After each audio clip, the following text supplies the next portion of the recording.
Chapter 1303. Investigating in the dark. I know a little about this, but healing is also very powerful. It can heal people. It's not any worse than others. The foundation of a noble family doesn't necessarily lie in fighting and killing. Linny was a doctor, so he knew very well how powerful a doctor was. A famous doctor was someone every noble family would fight to win over. That's right. But the mental cultivation method of our Sun family is too difficult. One level can only heal and support one person. The descendants of the Sun family, I'm afraid, will only be able to master one level in our entire lives. It's even more difficult to break through. Sun Ikai said. Because of this, the Sun family's use is a lot weaker. We can't heal everyone, so it feels a little useless. Otherwise, with the nature of the Sun family, it wouldn't be difficult for us to enter the ranks of the hidden noble families. Sun Ikai saw through it all. Lin Yi only remembered that the special thing about the Sun family's mental cultivation method was that it had limitations. Because of this, the Sun family's development was limited. Only through marriage could they increase their strength and maximize their benefits. Otherwise, after the descendants of the Sun family heal someone, they could only heal and support one person for the rest of their life. If that person didn't join the other family, there was no point in staying in the Sun family. So the only way was marriage. What level are you at now? Have you healed anyone before? Linny asked. Me? I haven't reached the first level yet. Sun Ikai smiled bitterly. It's not that easy to train. My sister is so talented, but she has only cultivated the first level to perfection. It will be extremely difficult for her to break through. Actually, I feel that you can try to train in an offensive type of mental cultivation method. Linny suggested. Sometimes, making some changes might not be a bad thing. I've thought about it, but every family's mental cultivation method is confidential. Why would they let an outsider like me train in it? Sun Ikai smiled bitterly. Also, the mental cultivation method of the Sun family is very special. As long as you train in it, the chi that is introduced into your body will be automatically converted by the mental cultivation method. I'm afraid it's not very practical to train in other mental cultivation methods. I'm just saying. You'll have to rely on yourself for the details. Linny patted Ikai's shoulder. Alright, I won't disturb your time. Wu Qintian has been looking over here many times. Don't cause trouble for House Sun because of me. Qintian doesn't have a brain, just deal with him appropriately. Alright, thanks for the reminder. Sun Ikai stood up and walked over to Qintian. Shirhan, on the other hand, had ended her conversation with Xiao Xiao. After all, this was her celebration banquet. She didn't want to, but she had to go. She couldn't just sit here and talk to Xiao Xiao alone. During this time, Feng Sanhuang had been watching the scene coldly. When Zhao Qibing came to cause trouble for Su Shirhan, he didn't make a move. From his perspective, as long as it didn't exceed a certain limit, he wouldn't make a move in public. Of course, with Lin Yi's help, there was no need for Feng Sanhuang to make a move. However, Feng Sanhuang took Lin Yi very seriously. He decided to report Lin Yi's situation to his master when he had time. Zhao Qibing's face was very dark. He didn't think that Shirhan and Lin Yi would be together. Seeing Shirhan and Xiao Xiao talking intimately, Zhao Qibing knew that he had no chance at all. In terms of medical skills, Lin Yi wasn't weaker than Yao Wang.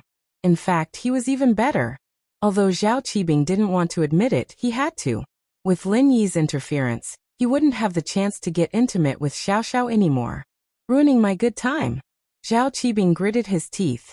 Master Bing, she's just a celebrity, let's just forget about it. Sihua was a little afraid now. This matter involved Lin Yi, and he didn't dare to fight head-on. He could only clench his teeth and give up. What else can I do? Zhao Qibing felt very useless. I don't know what my dad is thinking, it's just a small Lin Yi. It's fine if he just sent people to kill him, but he actually kept him alive until now. The head of the house has his own difficulties. Although he's the head of the house in name, there's still the head of the house, so. Sihua said vaguely. It wasn't a secret that the head of the house didn't like Zhao Qibing. Old fart, I'm his grandson and he doesn't like me. Zhao Qibing knew the reason as well. He humphed unhappily.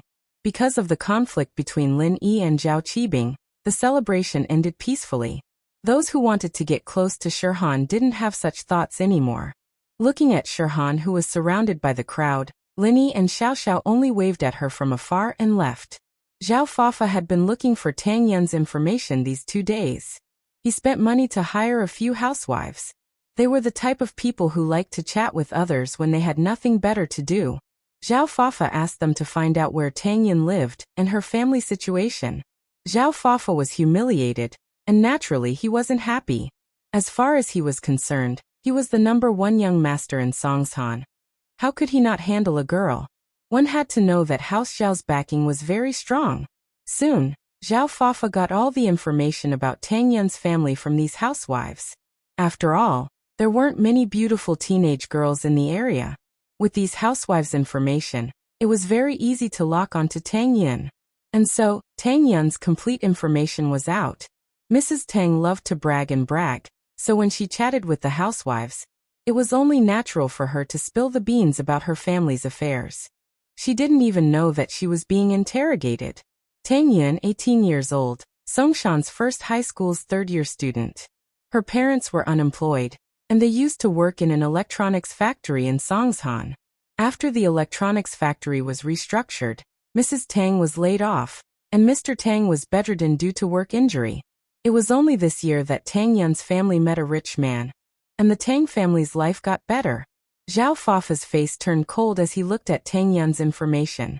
He thought she was some rich girl, but it turned out to be a Cinderella, but someone else beat her to it. You're just a bitch, and I thought you were so noble. Zhao Fafa smiled coldly. Wait till I find out your man's background, then I'll play you to death. How dare you give me that attitude? Who do you think I, Zhao Fafa, am? Chapter 1304. Soon, Lin Yi's information was sent to Zhao Fafa's phone. Zhao Fafa's friend was also the son of a small boss. He had some money in his pocket, but he didn't have much influence in the school. After all, Songshan's first school was full of talents, rich people and young masters. People like Zhou Ruoming and Zhong Pingliang were the most influential people in the school. As a result, there was a limit to what they could find out about Lin Yi. Only Ruoming, Pingliang, and the others knew about the deeper details, and they couldn't possibly tell anyone about it. They wouldn't let people laugh at them if they knew about it. One of the new Big Four? Had an affair with many school beauties? Was he good at fighting? Did you beat up a gangster boss in school? Zhao Fafa looked at the information on the phone and mumbled. It seems like this kid is a bit tricky. I need to get help. The information wasn't detailed, so Zhao Fafa thought that Lin Yi was just a rich young master. Although he was good at fighting, he thought that 2 fists couldn't fight against 4 hands. He just needed to scare Lin Yi a bit, and he would use both kindness and force. This kid wouldn't be so stupid. Since he had an affair with many school beauties, he wouldn't care about Tang Yun anymore. Even if he asked him to give up, it shouldn't be a problem, right? With that thought, Zhao Fafa called his follower, Sun Xiaoxing. Sun Xiaoxing was Zhao Fafa's follower, and they grew up together. Zhao Fafa's family became rich, but Sun Xiaoxing's family was still poor, so Sun Xiaoxing became Zhao Fafa's follower. Zhao Fafa's confidence was inflated. Naturally, he wanted a certain amount of power, and so he sent Sun Xiaoxing to join the underworld. Although Sun Xiaoxing was a latecomer, he used Zhao Fafa's money to recruit many underlings. Of course, these followers were just small gangsters. They couldn't be compared to the big gangs. But even so, Zhao Fafa felt that it was enough to find some people to scare Lin Yi. From his point of view, Lin Yi was just a student. No matter how good he was nothing in front of people like Sun Xiaoxing. Xiaoxing, where are you? Fafa asked. Brother Zhao, I'm at Uncle Zhao's construction site. Just now, there were a few little bastards who came here to collect the number, but they were chased away by me. Sun Xiaoxing said. Not bad. I didn't expect you to be so awesome now. You can even protect my father. Zhao Fafa was very pleased with himself. It seemed like his plan was right. He raised a gang leader, and his family would have someone to protect them from now on. It's all thanks to Brother Zhao's good training. Sun Xiaoxing said. How many times have I told you, call me Fa bro? Don't call me Zhao bro. Zhao Fafa was dissatisfied with the way Sun Xiaoxing addressed him. He was more satisfied with the way Sun Xiaoxing called him Fa bro. Yes, brother Fa. But this title is a bit awkward. Sun Xiaoxing said. It doesn't matter if it's awkward or not, just do it. Zhao Fafa humphed. Are you done over there? If you are, help me teach someone a lesson. Teach someone a lesson? Which idiot offended you, Fa bro? Sun Xiaoxing asked without any surprise. This wasn't the first time he helped Zhao Fafa with something like this. Sun Xiaoxing understood that Zhao Fafa wanted him to go to the underworld to solve some problems for him. It's a student from Songshan's first school. I'll call him out and scare him a little, Zhao Fafa said. I don't think you need to do anything. Just call all your underlings over and stand there. I think he'll be scared to death. All right, no problem. Songshan's first school, right? I'll go over now. Sun Xiaoxing was relieved after hearing that the person was just a student. And same plan as before. Find a good restaurant nearby and have a meal with him, Zhao Fafa ordered. Every time Zhao Fafa wanted to teach someone a lesson, he would arrange for a high-class restaurant to have a meal with the excuse that he was inviting the person to have a meal. Naturally, the person would pay for the meal after the meal. Zhao Fafa wanted to teach someone a lesson, but Zhao Fafa wanted to teach someone a lesson. Although Zhao Fafa wasn't poor, he enjoyed the feeling of taking advantage of a sucker. He parked the car in front of Songshan's first school's entrance. Zhao Fafa got off the car and walked in. Since Zhao Fafa was young, the guards didn't mind him. They thought that he was a student and didn't stop him. Zhao Fafa entered the school smoothly and found his underling Wu Liuqi. Which class is that brat from? Bring me to him, Zhao Fafa said arrogantly. Today he combed his hair to the back, just like the god of gamblers in the movies.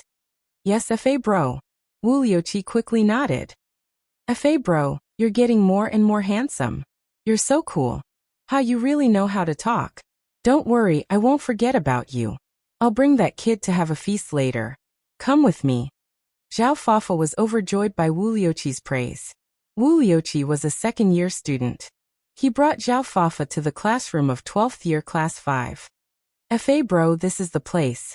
Lin Yi is in this class. And ask him to come out. Zhao Fafa nodded. He felt that it would be inappropriate for him to ask Lin Yi out himself. It was better to let Wu Liuqi do it. Lin Yi, come out for a second. Wu Liuqi didn't hesitate and yelled at the classroom door.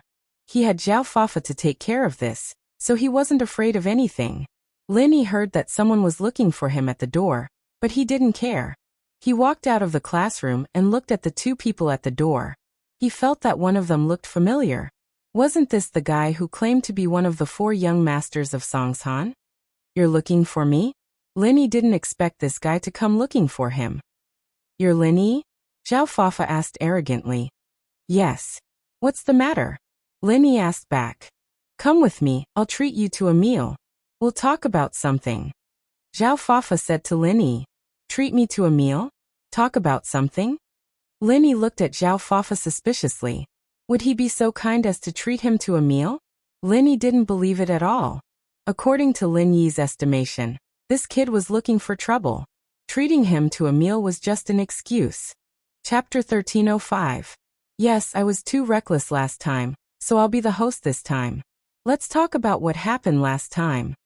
Zhao Fafa nodded. All right, let's go. Lin Yi nodded. BSB. Zhao Fafa didn't expect Lin Yi to be so easygoing. He was overjoyed and quickly led the way with Wu Liuqi, leaving the school with Lin Yi. When they reached the school gate, Zhao Fafa realized that there was a ticket on his car. The school gate was a no parking zone, and Lin Yi had parked his car at the food street behind the school. Naturally, he wouldn't park his car here. Zhao Fafa was a bit pissed. It wasn't about the ticket, it was about his face. His car got a ticket in front of Lin Yi. It made him feel embarrassed, as if he didn't know the rules. Fa bro, who posted this? Wu Liuqi saw Zhao Fafa's unhappy face and immediately guessed what he was thinking. He ran to the car and tore the ticket off, throwing it on the ground. Lin Yi saw the ticket, but he was too lazy to expose Zhao Fafa and Wu Liuqi's fake behavior. Liuqi, this is a sports car. It can only take 2 people. You can follow behind in a taxi? Zhao Fafa turned his head. Sure, no problem. Wu Liuqi wanted to get close to Zhao Fafa. He knew that Zhao Fafa was rich now, and he had a powerful relative, so eating was a small matter. His family was well off, and he didn't lack a meal. The key was to please Zhao Fafa. Looking at Lin Yi getting into his car alone, Zhao Fafa was overjoyed. This kid was really dumb. Did he really think that he was going to treat him to a meal? What an idiot. When Sun Xiaoxing brought people to the room, he would be scared to death. Sun Xiaoxing chose the most expensive restaurant in Songshan, Tyrant Fish. It was one of the most expensive restaurants in Songshan. The price was not any lower than Starlight Hotel. Zhao Fafa parked his car in front of Tyrant Fish and entered the restaurant with Lin Yi. Welcome.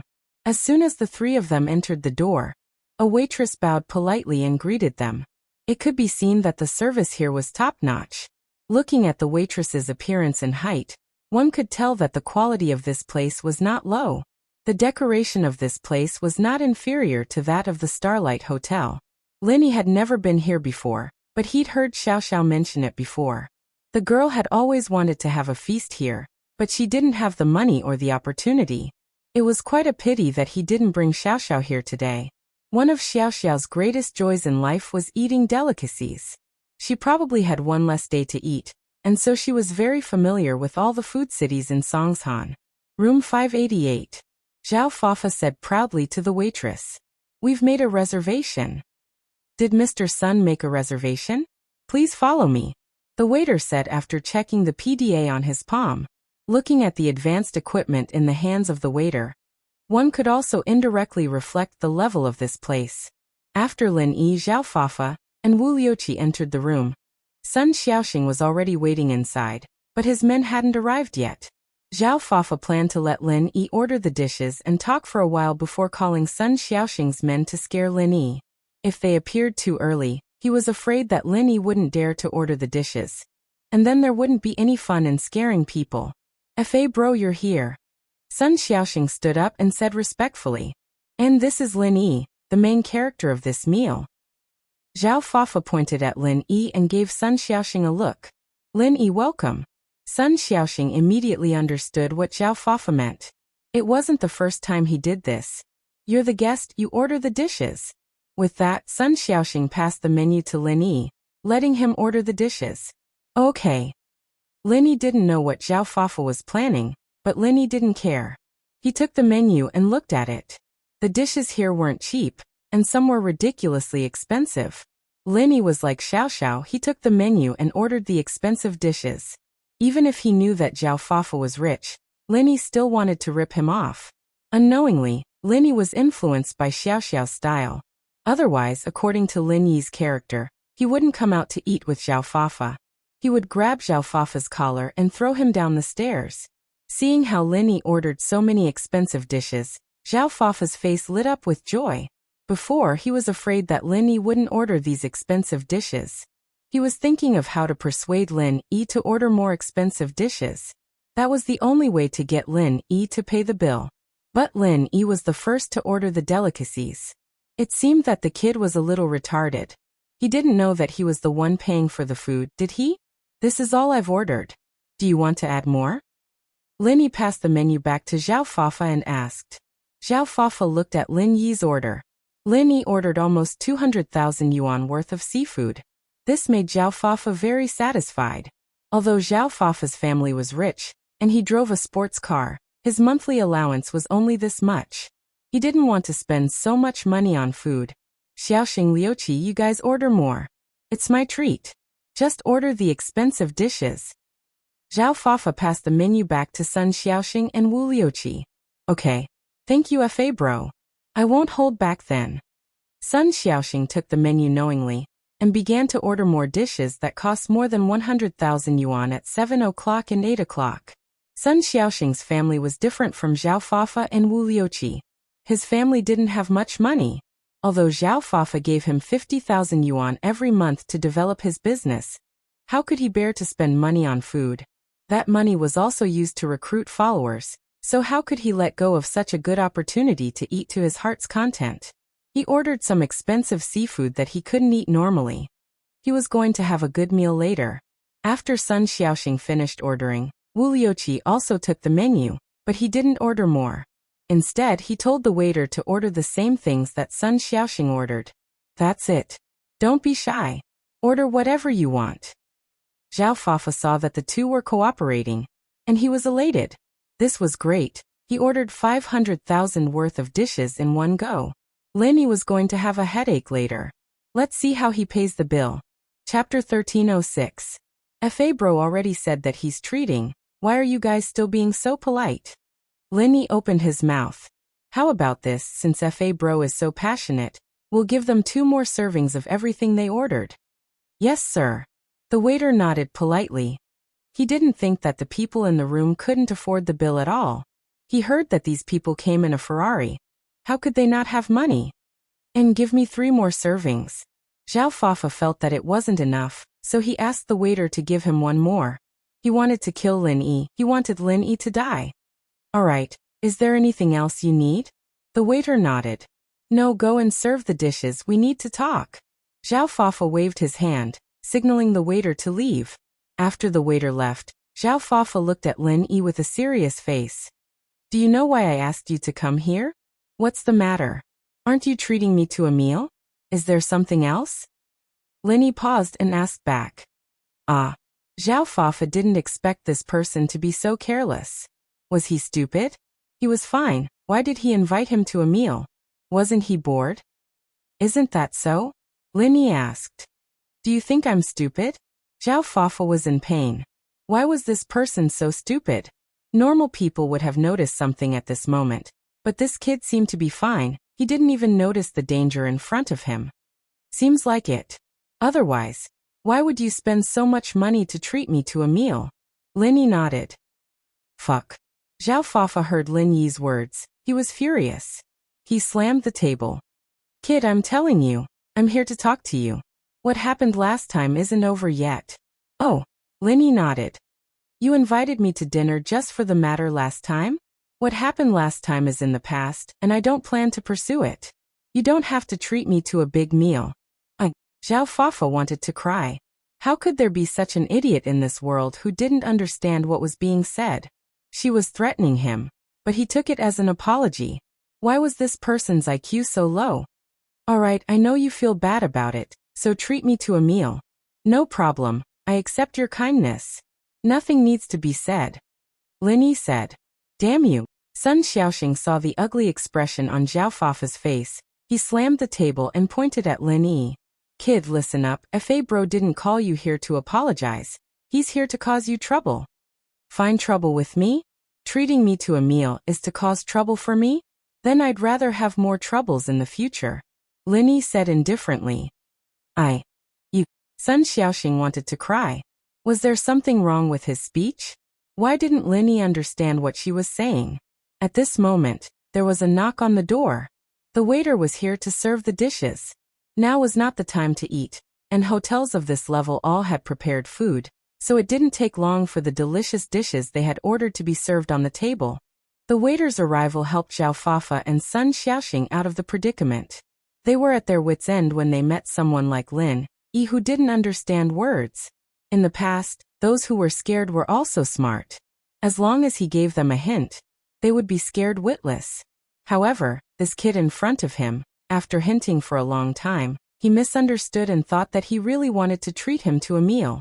The waiter left after placing the dishes on the table. Zhao Fafa and Sun Xiaoxing, on the other hand, looked at each other. They were thinking about how to continue the conversation with Lin Yi. But before they could speak, Lin Yi spoke first. This crab is really big, it's a giant. I heard it's called king crab, right? Let's eat while it's hot. If you have anything to say, we can talk after the meal. With that, he didn't care about Zhao Fafa and Sun Xiaoxing as he took the crab and started eating. Zhao Fafa and Sun Xiaoxing were speechless. Wu Liuqi, on the other hand, didn't know what was going on and didn't dare to speak. Ahem. Lin Yi, put the crab down first and listen to me. Zhao Fafa looked at Lin Yi eating the crab. He was a little depressed and snorted. Oh, go ahead. I'll listen while I eat. Lin Yi didn't seem to want to put the crab down. Tell me the truth, I like Tangyan. Give her to me, and I'll let this go. Otherwise, humph. Zhao Fafa said threateningly. But even he himself felt that the threat wasn't as threatening as it sounded out from his mouth. In the past, every time Zhao Fafa scared people, they would be scared and sit there, not moving at all. But now the person in front of him was Lin Yi, who was stuffing himself with food. It was funny no matter how he looked at it. Oh. Lin Yi replied and continued eating. I'm talking to you. Did you hear me? Zhao Fafa was furious. Kid, if a bro is talking to you, don't refuse a toast only to drink a forfeit. What do you want? Tell me. Sun Xiaoxing couldn't hold it in anymore. I'm telling you, I'm from the underworld. Don't think that you can do anything just because you have some skills. I can kill you easily. Oh. Lin Yi replied indifferently. Who knew if he heard what Sun Xiaoxing said or not? Kid, did you hear me or not? Zhao Fafa couldn't stand Lin Yi's attitude anymore. Xiaoxing, call people over. Yes. Sun Xiaoxing was waiting for this moment. He was very angry at Lin Yi. He was waiting for Zhao Fafa to call people over to teach Lin Yi a lesson. Sun Xiaoxing's men were already prepared. They were waiting in the room next door. So when Sun Xiaoxing gave the signal, the men in the room next door rushed into his room. These men were all wearing black shirts and pants. Their hair was dyed in different colors. Although they didn't have any weapons in their hands, their waists were bulging. Obviously they had a dagger or something like that in their pockets. Zhao bro, Sun bro. These men knew Zhao Fafa. They knew that Zhao Fafa was Sun Xiaoxing's boss. So they greeted Zhao Fafa as soon as they entered the room. Zhao Fafa frowned. Obviously, he wasn't happy with the name Zhao bro. How many times do I have to tell you? Call me Fa bro or Fa master. Yes, brother Fa. The underlings hurriedly repeated. Chapter 1307. Don't say those useless things. Zhao Fafa heard Lin Yi's inaccurate pronunciation and naturally knew that he was teasing him. He pointed at Lin Yi. See that? If you nod your head today, I'll leave with these people and pretend that nothing happened. If you don't nod your head, then I'm sorry, but you'll have to call for an ambulance. Oh, so you're saying that I'll go to the hospital if I eat too much? Lin Yi pointed at the delicious food on the table. Indeed, there's quite a lot. If I ate all of this, I'd really end up in the hospital. How about this? I'll call my girlfriend and ask her to come eat with us. Lin Yi wanted to call Xiao Xiao. There was so much good food here, he should let her enjoy it. Otherwise, it'd be a waste. Zhao Fafa paused after hearing Lin Yi's words. Call your girlfriend? Wasn't Lin Yi's girlfriend Tang Yin? Could it be that this kid changed his mind and wanted to give Tang Yin to him? This kid wasn't an idiot, he just didn't want to lose face. Was that why he used such a subtle method to get what he wanted? Yes, that was very likely. Zhao Fafa felt that his IQ was too high. He immediately thought of what Lin Yi was thinking. It seemed that his threat was effective. Lin Yi was scared. He just didn't want to lose face. At least you know what's good for you. I thought you were stubborn. Hurry up and make the call, don't waste time. Zhao Fafa thought of Tang Yun's body and felt an itch in his heart. Lin Yi didn't correct Zhao Fafa. He picked up the phone and called Xiao Xiao. Lin Yi honey, where did you go? Why didn't I see you after PE class? Xiao Xiao had just finished her class and was wondering where Lin Yi had gone. Drive to Tyrant Fish Seafood Restaurant right now. Someone's treating us to a seafood feast. Lin Yi said. It's a room reserved by that Sun guy. Okay, I'll go right away. Xiao Xiao agreed immediately. She loved big meals, especially when she was with Lin Yi. It was free. Lin Yi didn't drive before, leaving his car at school. Xiao Xiao, on the other hand, had a set of keys, so she could just drive over. Kid, you're pretty smart, aren't you? If that's the case, I won't beat you up. Zhao Fafa waved his hand and gestured to the people in the room. Everyone sit down and eat. This kid is still on the right path. Thank you Fa bro. When these people saw all kinds of delicious seafood on the table, their eyes were about to turn green. Previously they were in another private room, only drinking tea and waiting for orders. There was nothing to eat at all. Moreover, it was rare for them to eat such delicious food. At this moment, their eyes were shining with desire to eat. Wait. Just as these people were about to sit down, Lin Yi waved his hand and stopped them. If they eat, what about my girlfriend? Didn't you come here for nothing? Fafa blinked. That's right. How could Tang Yin eat with a bunch of vulgar people when she's here? What's more, Tang Yin was about to become his woman, so he had to treat Tang Yin even better. All right, you guys stand here for a bit. I'll treat you later. Zhao Fafa waved his hand and gestured for them to continue standing. Although these people were a little disappointed, they didn't dare to argue with Zhao Fafa. After all, their money was supported by Zhao Fafa, so they could only stand aside obediently. Very soon, there was a knock on the door. Zhao Fafa was very excited. He couldn't wait for Tang Yun anymore. He waved his hand, and one of his men opened the door. But the person who came in made Zhao Fafa pause. It wasn't Tang Yun, but another girl. She was pretty, but Zhao Fafa was obsessed with Tang Yun these days. He wouldn't give up until he got what he wanted. You are. Zhao Fafa looked at the person weirdly. Did she knock on the wrong door? Lenny honey, you really are here. Xiao Xiao didn't even bother with Zhao Fafa. When she saw Lin Yi, she excitedly ran over and sat beside Lin Yi. She looked at the food on the table and exclaimed, "There's so much good food." Yeah, hurry up and eat. Let's eat together. Lin Yi put a giant crab on Xiao Xiao's plate. Sure. Xiao Xiao didn't care. She was a little suspicious of the atmosphere in the room, but with Lin Yi here, she didn't have to worry about anything. Since Lin Yi told her to eat, she was ready to eat. Lin Yi, didn't you say your girlfriend was here? What's going on? Are you messing with me? Zhao Fafa couldn't take it anymore as he looked at the couple who only had food in their eyes. He slammed the table and roared, "Where's Tang Yun? I didn't say Tang Yun was coming. Isn't she my girlfriend?" Lin Yi pointed at Xiao Xiao innocently. Her? Isn't your girlfriend Tang Yun? Zhao Fafa frowned. Tang Yun sis is the first wife, and I'm the second wife. What's wrong with that? Oh right, who are you? Xiao Xiao looked at Zhao Fafa strangely after explaining. She didn't know who this guy was. Oh, he's the one who's treating us. Lin Yi said. Ignore him. He's too rich to spend. He's treating us. Oh, there's an idiot like him in this world. He's so dumb. Xiao Xiao nodded and started eating the crab. Eat. Eat my ass. I'm the one who's going to kill you. You're toying with me? Zhao Fafa finally realized that Lin Yi had been toying with him all along. This guy wasn't an idiot at all. He underestimated him. I'm not toying with you. I've been telling you the truth, but you didn't believe me, Lin Yi said. All right, take a seat first.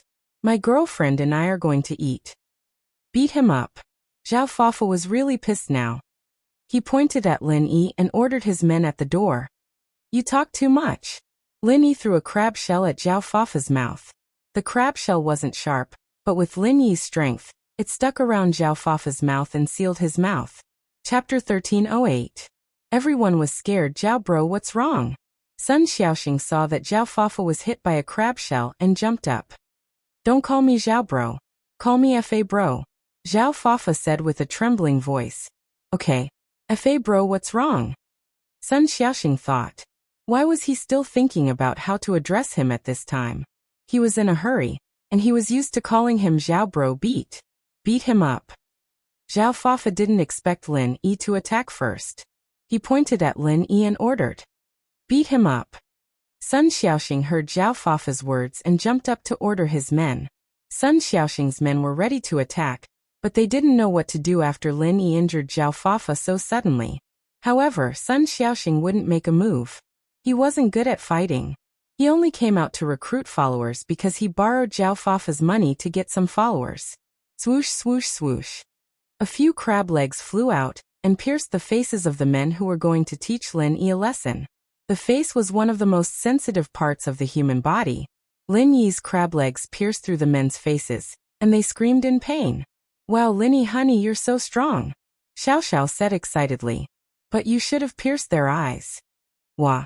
The underlings who were in so much pain were planning on beating Lin Yi to death after pulling out the crab legs, but they froze upon hearing Xiao Xiao's words, cold sweat dripping down their foreheads. Pierce their eyes? Wouldn't that make them blind? Earlier, they were blinded by the pain and didn't think much about it.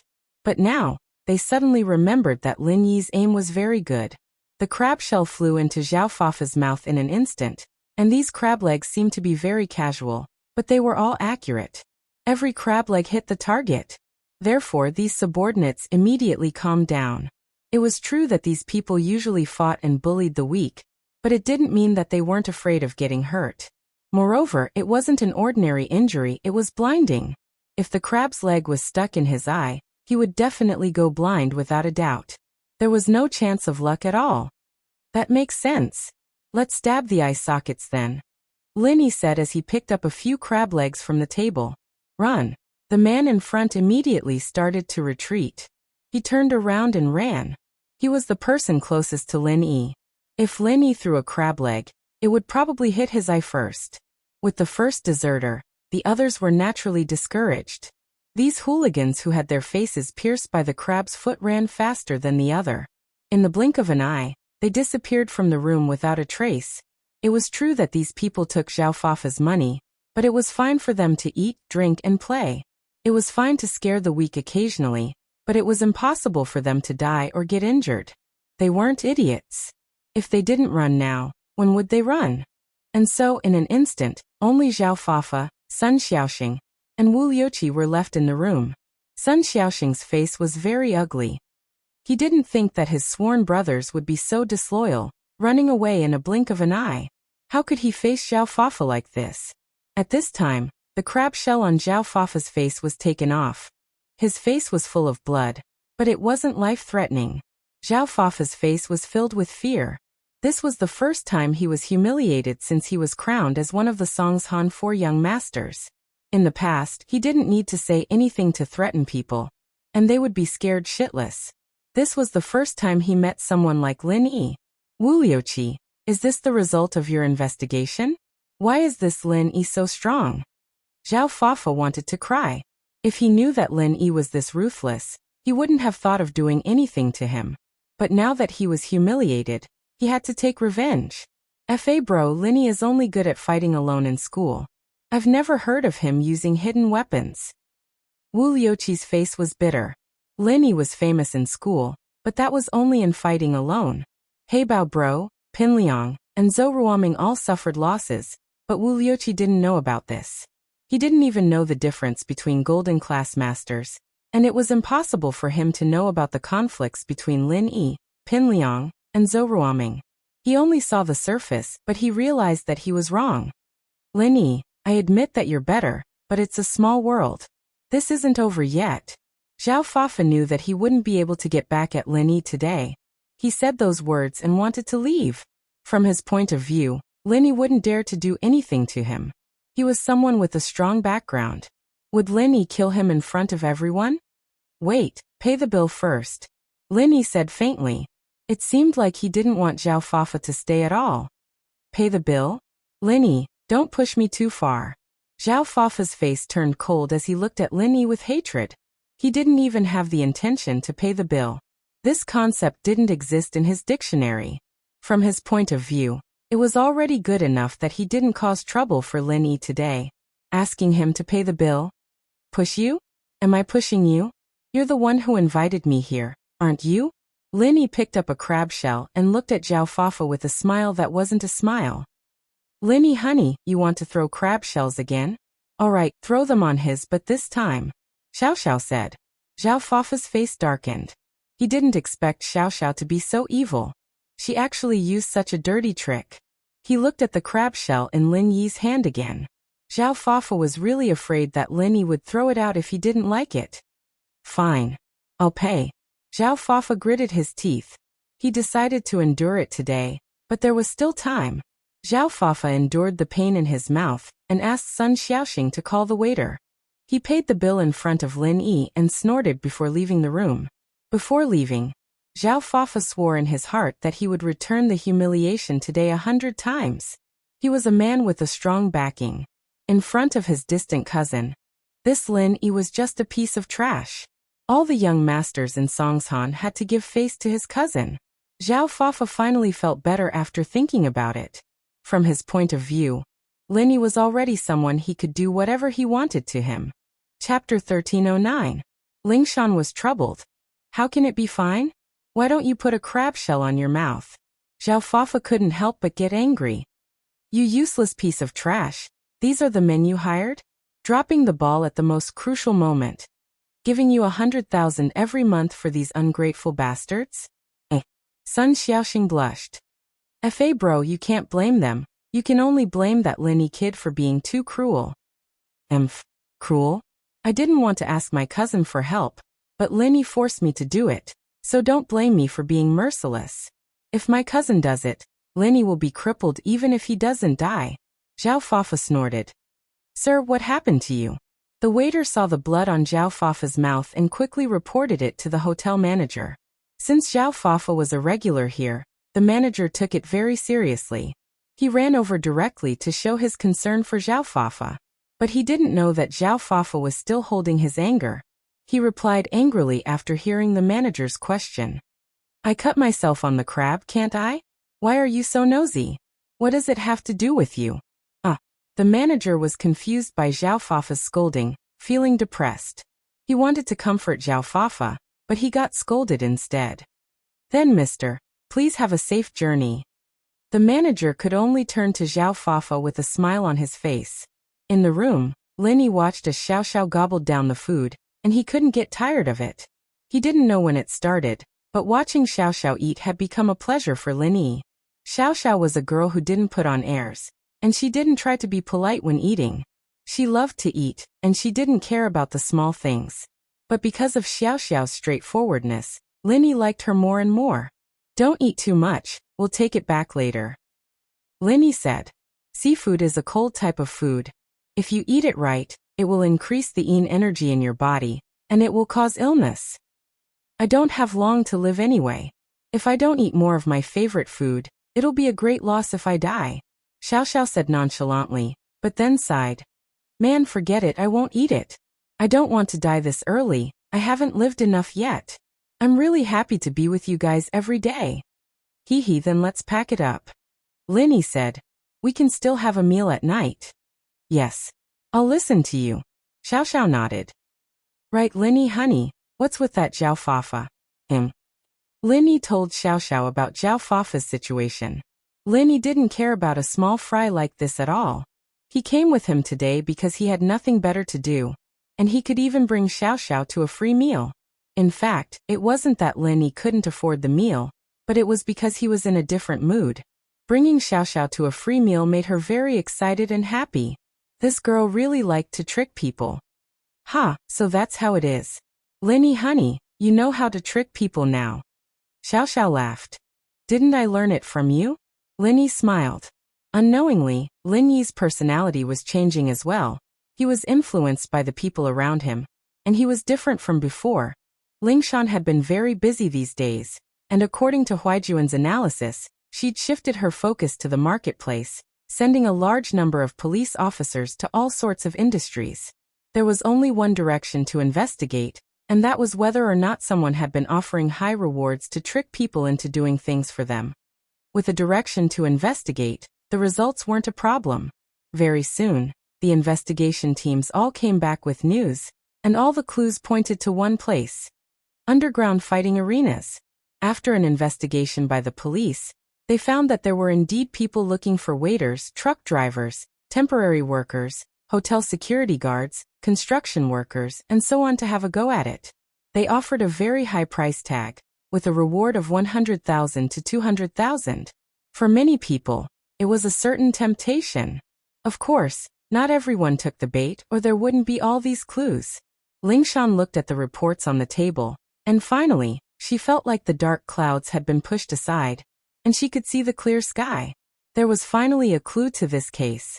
With this important clue, the rest would be much simpler. She just needed to find the location of the arena.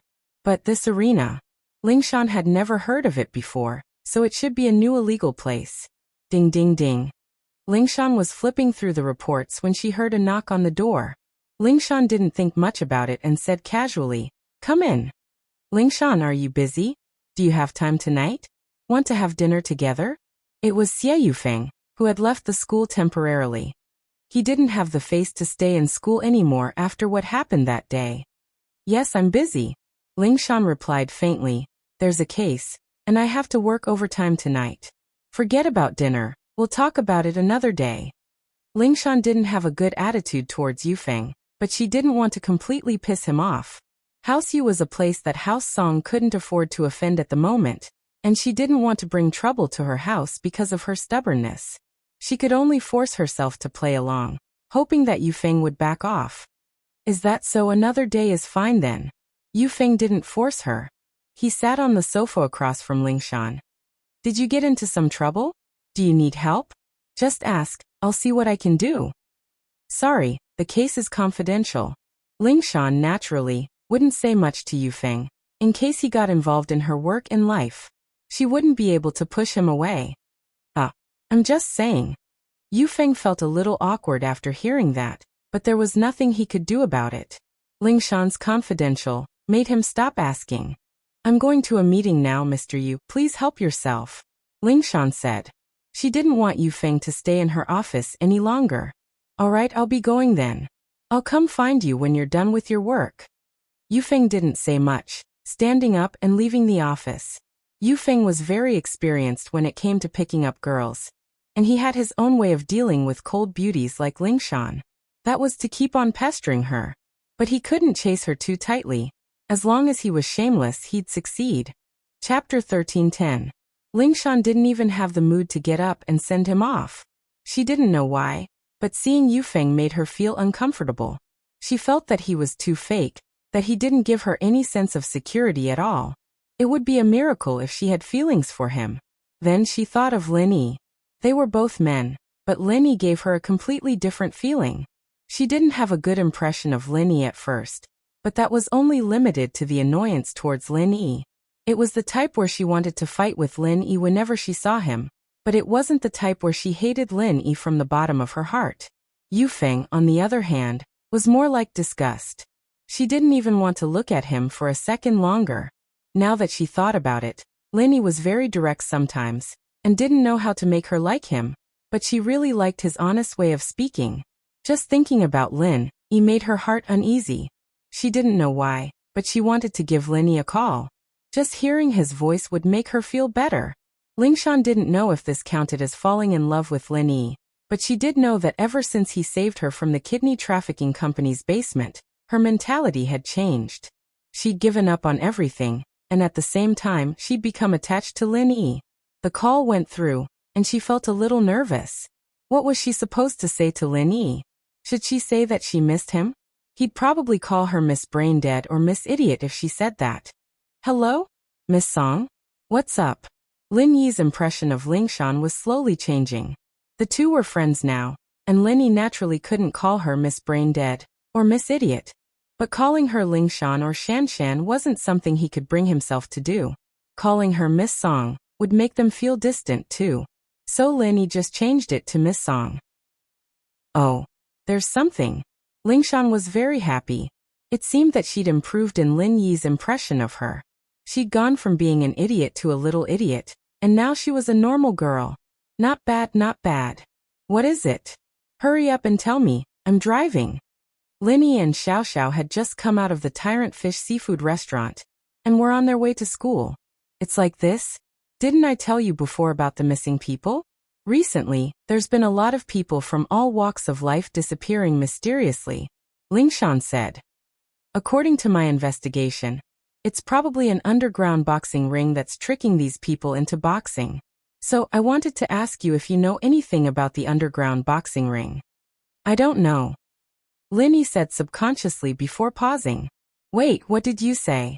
Underground boxing ring? Yeah, you know about it? Lingshan asked happily.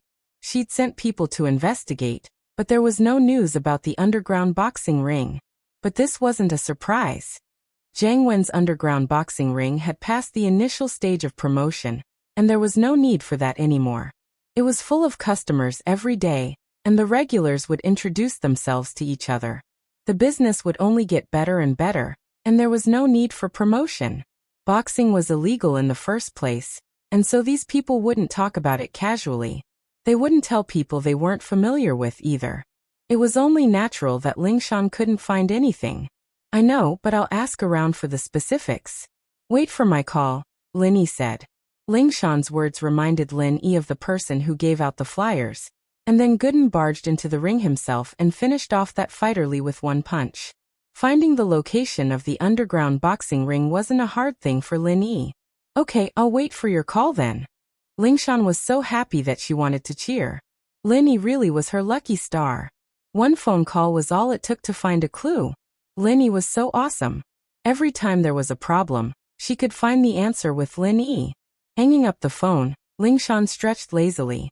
Her seductive posture was enough to mesmerize anyone, but no one was able to see it. She would only show this expression in front of Linny. After all, her usual self was that of someone who'd been through a lot. Gooden didn't have a phone, but Yuan did. He'd been hanging out with Yuan these days, and Linny didn't interfere. Gooden wouldn't be staying in Songshan for long, and he'd have to go back to West Star Village for sure. He finally found a love, and Linny didn't want to disturb them. Gooden's mission was done, and the potion was sent over. Linny had planned to take him around the city to play, but Gooden would be more than happy to play with Yuan now. After getting the address, Linny called Lingshan again. Miss Song, remember the address? Okay. Lingshan didn't expect Linny to get the answer so quickly. She nodded and took out a pen and paper. Tell me. The address is. Linny told her the address. The opponent might have a master in the arena. There was a mystic physical practitioner before, but my friend killed him. I don't know if there's still one left. Just plan first. Oh, they have a mystic? Lingshan didn't expect that there would be a master like that in an arena. I heard that it was a fighter in charge, but he's dead now. Don't worry, I'm just worried that they still have a master like that. Linny said. Just be careful. I understand. Don't worry, I won't do anything reckless. Hearing Lin Yi's concern filled Lingshan's heart. She was so happy that she didn't know where she was anymore. If they really do have a master, give me a call, and I'll go help you. Linny said after a sigh. With their current relationship, Linny couldn't just watch Lingshan do something dangerous. Linny didn't want to be a busybody, but he still reminded her. All right, I got it. Lingshan said, smiling happily. Chapter 13:11. Free spokesperson. However, less than 15 minutes after Linny hung up, his phone rang again. Linny thought it was Lingshan, so he picked it up without looking. Little girl, what's up? Ah, little girl? The person on the other side of the phone paused. Linny could tell that it wasn't Lingshan's voice too. You are? I'm not little girl. I'm Su Shirhan. Shirhan was speechless. Why was this guy so vulgar? Calling someone little girl just because he picked up the phone? If she didn't know Lin Yi's personality, she would have thought he was a pervert. Oh, that's little girl too.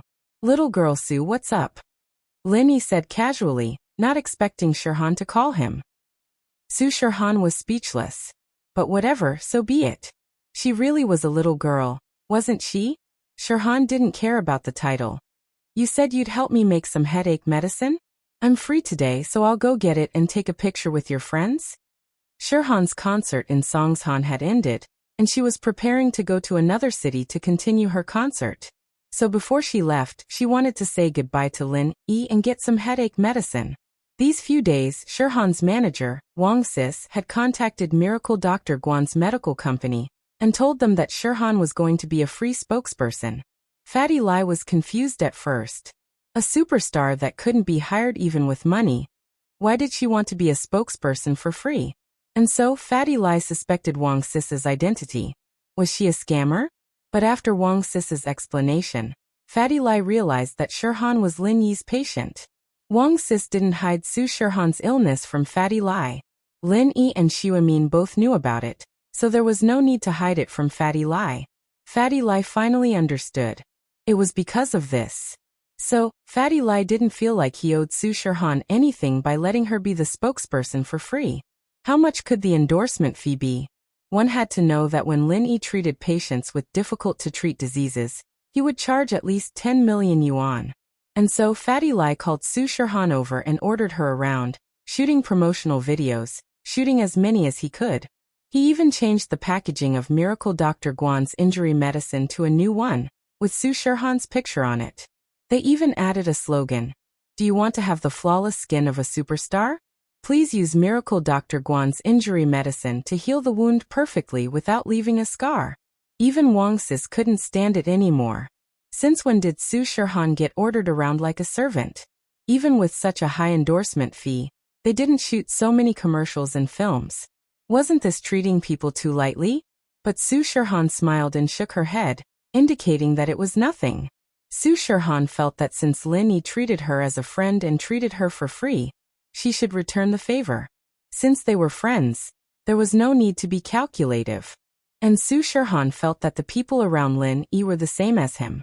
They didn't treat superstars as anything. She was pretty and cute, but this fatty Lai acted like he didn't see her at all, talking to her with his eyes rolling around, thinking of ways to squeeze all of her value out of her, of course.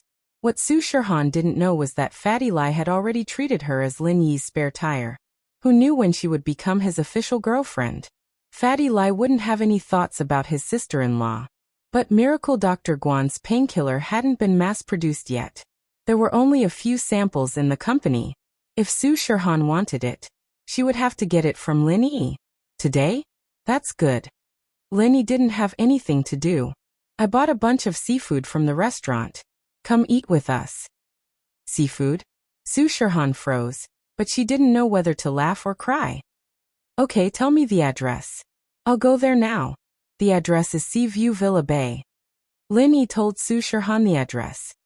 If you can't find it, use the GPS. Okay, wait for me. It was rare for Su Shirhan to have a friend, and they didn't have any ulterior motives. This made Su Shirhan feel at ease playing with them. Otherwise, it would be hard for Su Shirhan to have a close friend. Most women approached her because of her aura, while men approached her because they wanted dirty things. But Lin Yi and Xiao Xiao were different. Both of them were nice, and after interacting with Fatty Lai, Su Shirhan realized that Lin Yi's friends were nice as well. The friends Lin Yi wanted to take photos with were probably nice too. Otherwise, with Lin Yi's arrogant personality, it would be hard for him to accept others. After hanging up, Xiao Xiao asked impatiently, Lin Yi honey, is Su Shirhan coming? Yeah. She'll come to get the medicine later. You guys can play together. Lin Yi seemed to think that Su Shirhan coming to his house was a normal thing. If it were someone else, they'd be excited when a celebrity came to their house. That's great. Then we'll sing karaoke at home, and let Su Shirhan sing for us. Xiao Xiao said excitedly. I'll call Tang Yin sis right now. We'll go get her. Lin Yi wasn't a fan, so he didn't understand how Su Shirhan's fans felt. Xiao Xiao told the exciting news to Meng Yao and Yushu as soon as they got home. Tang Yin was happy too, but she wasn't as lively as Xiao Xiao. She only smiled and greeted Meng Yao and Yushu. Tang Yin had become a regular in the villa, and she didn't feel restricted here. Then should we prepare some food for Su Shirhan tonight? Meng Yao was the owner of the villa. She couldn't neglect a guest. What's more, this guest was a superstar. Don't bother, I brought back a bunch of seafood. Lin Yi raised the big bag of food in his hand. I bought it from Tyrant Fish Seafood Restaurant. There was an idiot who treated us today. Idiot? Meng Yao was confused. An idiot who wants to chase after Tang Yin. Lin Yi explained simply, but Lin Yi was too lazy to say anything about Zhao Fafa. Su Shirhan came as soon as she said she would. Lin Yi and the others were talking when the doorbell rang. Evidently, Su Shirhan was ready to leave after the call. They weren't familiar with the roads, but Lin Yi had to go get Tang Yin for a while. Chapter 13:12. Chapter 13:10. Sadness. Su Shirhan didn't wear much this time, probably because she came straight to Lin Yi's place and didn't go anywhere else, so she didn't need to wear anything. Han, you're so pretty today. Xiao Xiao was quite familiar with Su Shirhan by now. You're pretty too. Su Shirhan smiled. Don't just stand there, come in. The group welcomed Su Shirhan in, and Xiao Xiao introduced Yushu, Tang Yin, and Meng Yao to Su Shirhan. They're all my good friends, like bosom friends. Of course, Xiao Xiao didn't tell them that Tang Yin was Lin Yi's boyfriend. There was no need to tell an outsider about this sort of thing. For now, Tang Yin's identity was just Lin Yi's good friend. Otherwise, it'd be too complicated. Lin Yi nodded to Su Shirhan and took out a bag of painkillers. Here, this should last you a while. Ah. I just got here and you're giving it to me? You're not kicking me out, are you? Su Shirhan took the medicine and joked. I'm just afraid I'll forget. Lin Yi said faintly. There's takeaway food in the kitchen, go eat if you're hungry. If there's nothing else, you guys have fun. I'm going back to my room. Lin Yi didn't want to join in the fun with Su Shirhan. With a celebrity girl, Lin Yi couldn't think of anything to do with her. Xiao Xiao and the others could ask about Su Shihan's privacy, but Lin Yi wasn't interested at all. In Lin Yi's eyes, Su Shihan was no different from a stranger. Who would be interested in a stranger's privacy? Su Shihan looked at Lin Yi's nonchalant face and couldn't help but roll her eyes. She didn't feel like a celebrity at all here. But it was precisely because of this that Su Shihan didn't have her usual nervousness and vigilance. It was like she was home, she could relax. As for Mingyao, Tang Yun and Yushu's questions, Su Shihan basically answered all of them. After all, Su Shihan didn't have anything to hide. Other than a headache, it wasn't a big deal. Xiaohan, do you have a boyfriend? Missy also became a little gossipy. After all, these were the things that the fans were most concerned about. Su Shihan's boyfriend, on the other hand, was the focus of the media. Some fans had tried to match him up, but it was proven that it was just a misunderstanding. Su Shihan had always been single. But even if she was single, a lot of fans didn't believe it. They all thought that there was an invisible boyfriend behind Su Shihan. It was just that no one noticed.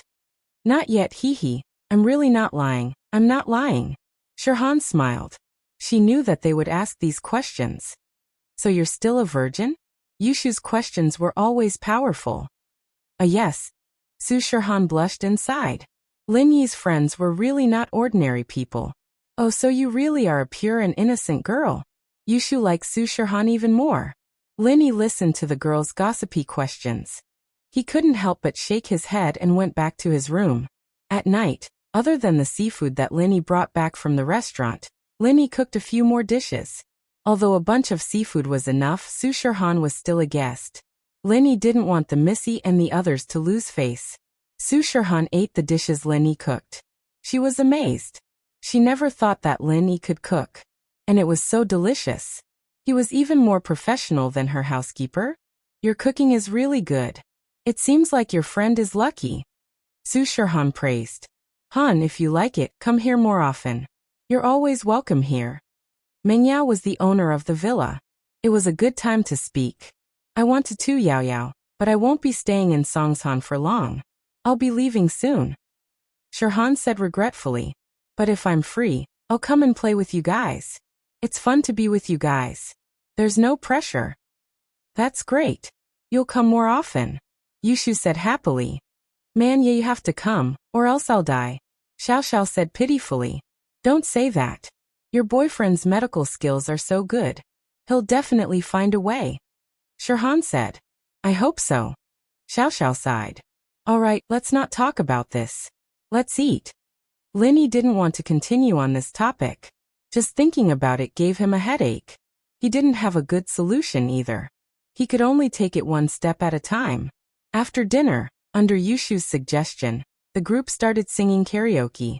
The Miss House's sound system wasn't inferior to a KTV, and the house was decorated with the highest quality appliances.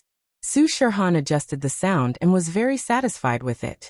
At first, Su Shihan sang for everyone, but later on, everyone took turns to sing. What surprised Su Shihan was that everyone's voice was pretty good, not inferior to her own. With a little training, they would have the potential to become stars. Lin Yi sat on the sofa and listened to the girls singing. It was a very warm feeling. This kind of comfortable life was something Lin Yi didn't dare to imagine before. If he thought about this day, Lin Yi wouldn't have rejected Ning, which caused Lin Yi to brood over it until now.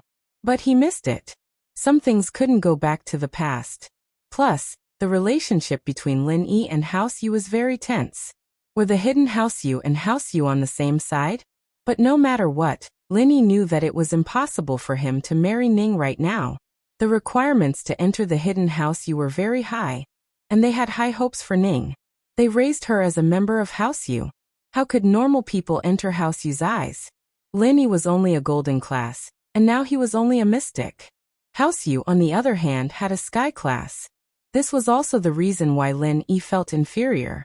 Not only could he not give Yu Ning a stable life, but he also couldn't fight against House Yu. Thinking about the past, Lin Yi couldn't help but sigh. But thinking about the life he had now, with Tang Yun by his side and Xiao Xiao as a happy person, Lin Yi didn't regret it. No matter what happened, Tang Yun wouldn't leave him. This was the person who would accompany him for life. A sad song pulled Lin Yi back from his thoughts. It was a classic song, and Xiao Xiao was slowly singing it out of her mouth. Chapter 13:13. Don't cry, my most loved one. Lin Yi raised his head and looked at Xiao Xiao. The atmosphere in the living room quietened down as well. Everyone's emotions were affected by Xiao Xiao. Don't cry, my most loved one. Tonight, I'm like a flower blooming, falling in the most beautiful moment. Your tears can't bring me back. Don't cry, my most loved one. I'll never wake up. Blinking in the most beautiful night. My eyes are the brightest stars. Do you remember when I said proudly, I've been to this world before. Don't tell me what eternity is. I'll die in the most beautiful moment. This song was called Don't Cry, My Most Loved One, and the lyrics were very similar to Xiao Xiao's current situation. This was Xiao Xiao's favorite song, but she rarely sang it in front of people. Now everyone in the room was her friends, and they all knew about her body's condition. This song was actually for them all. Do you remember when I said proudly, I've been to this world before. Don't tell me what maturity is. I'll die in the moment it starts. Everyone was affected by Xiao Xiao's emotions and started humming along. Xiao Xiao's face was full of smiles, but her tears couldn't help but flow down her cheeks. She knew that she was definitely going to die this time. Lin Yi kept telling her that he'd think of something, but it wasn't that easy to think of something. If there really was a way, her mother wouldn't have died. These days, Xiao Xiao didn't show it, but it was obvious that her body wasn't as good as before. Every night, she'd be woken up by a chill, but it was summer right now. Xiao Xiao knew that it was the cold energy in her body being released during her sleep, and so she knew that she didn't have much time left. It should be in the next few days. Today, Xiao Xiao was using this song as her last words to tell everyone she loved. The people in this room were all people she cared about, including Shirhan, who she'd just met. They'd only known each other for a short while, but it felt like they'd known each other for a long time. The Miss, Tangyan, and Shu's eyes were all wet. Shirhan's eyes were red as well. If someone else were to sing this song, it wouldn't be a big deal, but Xiao Xiao was singing it, and everyone could understand the meaning behind it. Although Lin Yi did not cry, his heart was still very heavy. He wondered if there was any news from the old man. Who was that medical sage? Would he be able to find his medical notes? After the song, Xiao Xiao wiped the tears from the corner of her eyes and smiled at everyone. What's wrong with you guys? Why does it seem so dull? Is it because I don't sing well? How many points can I get? Haha, you sang very well. Tang Yin forced a smile and said. Ming Yao and Yushu laughed and clapped as well, while Shirhan stood up. I was too engrossed in it, didn't I? I think it's even better than me. Haha, really? Looks like I can be a singer too. Xiao Xiao said happily. Su Shirhan stayed there until late into the night. Only after Wang Jia called her did she reluctantly leave. The next concert would be held in the city tomorrow. It was time to prepare for the next concert. With the painkiller from Lin Yi, Shirhan didn't have to worry about anything happening, especially since the painkiller was in the form of medicine. Shirhan could put it in a bottle and drink it when she had a headache, as if she was drinking water, and no one would notice. House Kong was in a mess. A piece of news hit them like a bolt from the blue, making Kong Guifeng and Xiaolong's eyes go wide as they stared at the storehouse full of Miracle Dr. Guan's medicine. Miracle Dr. Guan's medicine changed its packaging. The market had all changed to the new packaging with Shirhan's picture, and the old version was almost extinct. But there were still mountains of it in House Kang's storehouse. That old bastard. Why did he change the packaging for no reason? Isn't this a scam? Kong Guifeng didn't know what to do as he looked at the storehouse full of medicine. Xiaolong thought to himself. You're right, they're scamming your dad, scamming my grandpa. The most important thing right now is to sell the goods at a low price, even if it's 10 points lower than the market price. We can still sell it when the market is changing its packaging. If we wait any longer, it'll all be gone. Xiaolong sighed. That's the only way. Should we tell your grandpa about this? Kong Guifeng asked. Let's tell him, we can't hide it anyway. But this mistake has given Kong Mingming more credit. One wrong step, all the wrong steps. I made a mistake back then, and it caused such a huge loss. Xiaolong smiled bitterly. Dr. Kong was listening to a storyteller at home when he heard Kong Guifeng's report. He almost fainted from anger. What? They'd already lost 5 points to sell the goods, and now they had to lose 10 points? How much money would that be wasted? Plus, it wasn't just a problem of losing money. If they couldn't sell enough, they'd lose all the medicine they had. You two useless bastards. Dr. Kong was shaking with anger as he pointed at Kong Guifeng and Xiaolong. Look at what you've done. If you'd listened to Xiaoming earlier, you wouldn't have ended up like this. House Kong was ruined by you. That. Kong Guifeng wanted to say that although they came up with the idea, you were still the one who made the final decision. You agreed with our point of view too. If you'd agreed with Kong Mingming's point of view, this wouldn't have happened, right? But he couldn't say that out loud. If he did, it would make Dr. Kong even angrier. Kong Guifeng could only lower his head and endure the abuse from Dr. Kong. Go get Xiaoming, you bastards. Dr. Kong was a very vulgar person, cursing whenever he was angry. Fuck your grandma, you little bastards. Kong Guifeng and Kong Mingming were speechless. Kong Guifeng thought, fuck my grandma? Isn't that your mom? If we're little bastards, then aren't you an old bastard? Chapter 13-14. Unlucky Dr. Kong Xiaolong was a scheming man, and as much as he didn't want to admit defeat, he knew that he'd lose more points in a situation where he was at a disadvantage. After a few fruitless attempts at shirking responsibility, Xiaolong began to adjust his situation. Temporary tolerance was for the sake of becoming stronger and more powerful in the future. Kong Mingming called it a search for the recipe for the pill of life extension and toxin cleansing, but he was actually going out to have fun and pick up girls. The recipe wasn't that easy to find after all. He didn't have any leads on it yet, so he used this as an excuse to have some fun. When he got the call from Xiaolong saying that something big had happened at home, Kong Mingming didn't dare tarry and rushed back from the dinner table. He didn't get along with Xiaolong, but he still had to rush back to House Kong. Kong Mingming was a spoiled brat, but he wasn't an idiot. If House Kong were to be destroyed, how could he, Kong Mingming, live a good life? But when Kong Mingming got back to House Kong and found out what had happened, he let out a sigh of relief. He'd thought that it was something big and that they'd lost some money, but it wasn't a devastating blow to House Kong. Plus, Kong Ming was secretly happy. This was all Xiaolong's doing, and now he'd disappointed his grandpa more and more. The future head of House Kong was going to be him, Kong Mingming. Kong Mingming could even imagine the amazing life he'd been living. After becoming the head of House Kong, he'd had women on his left and right, eating, drinking, and having fun.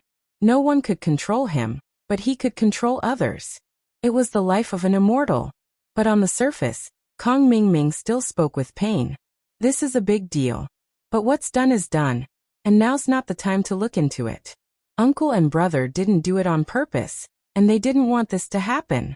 Fortunately, we only lost some money, and there were no other big problems.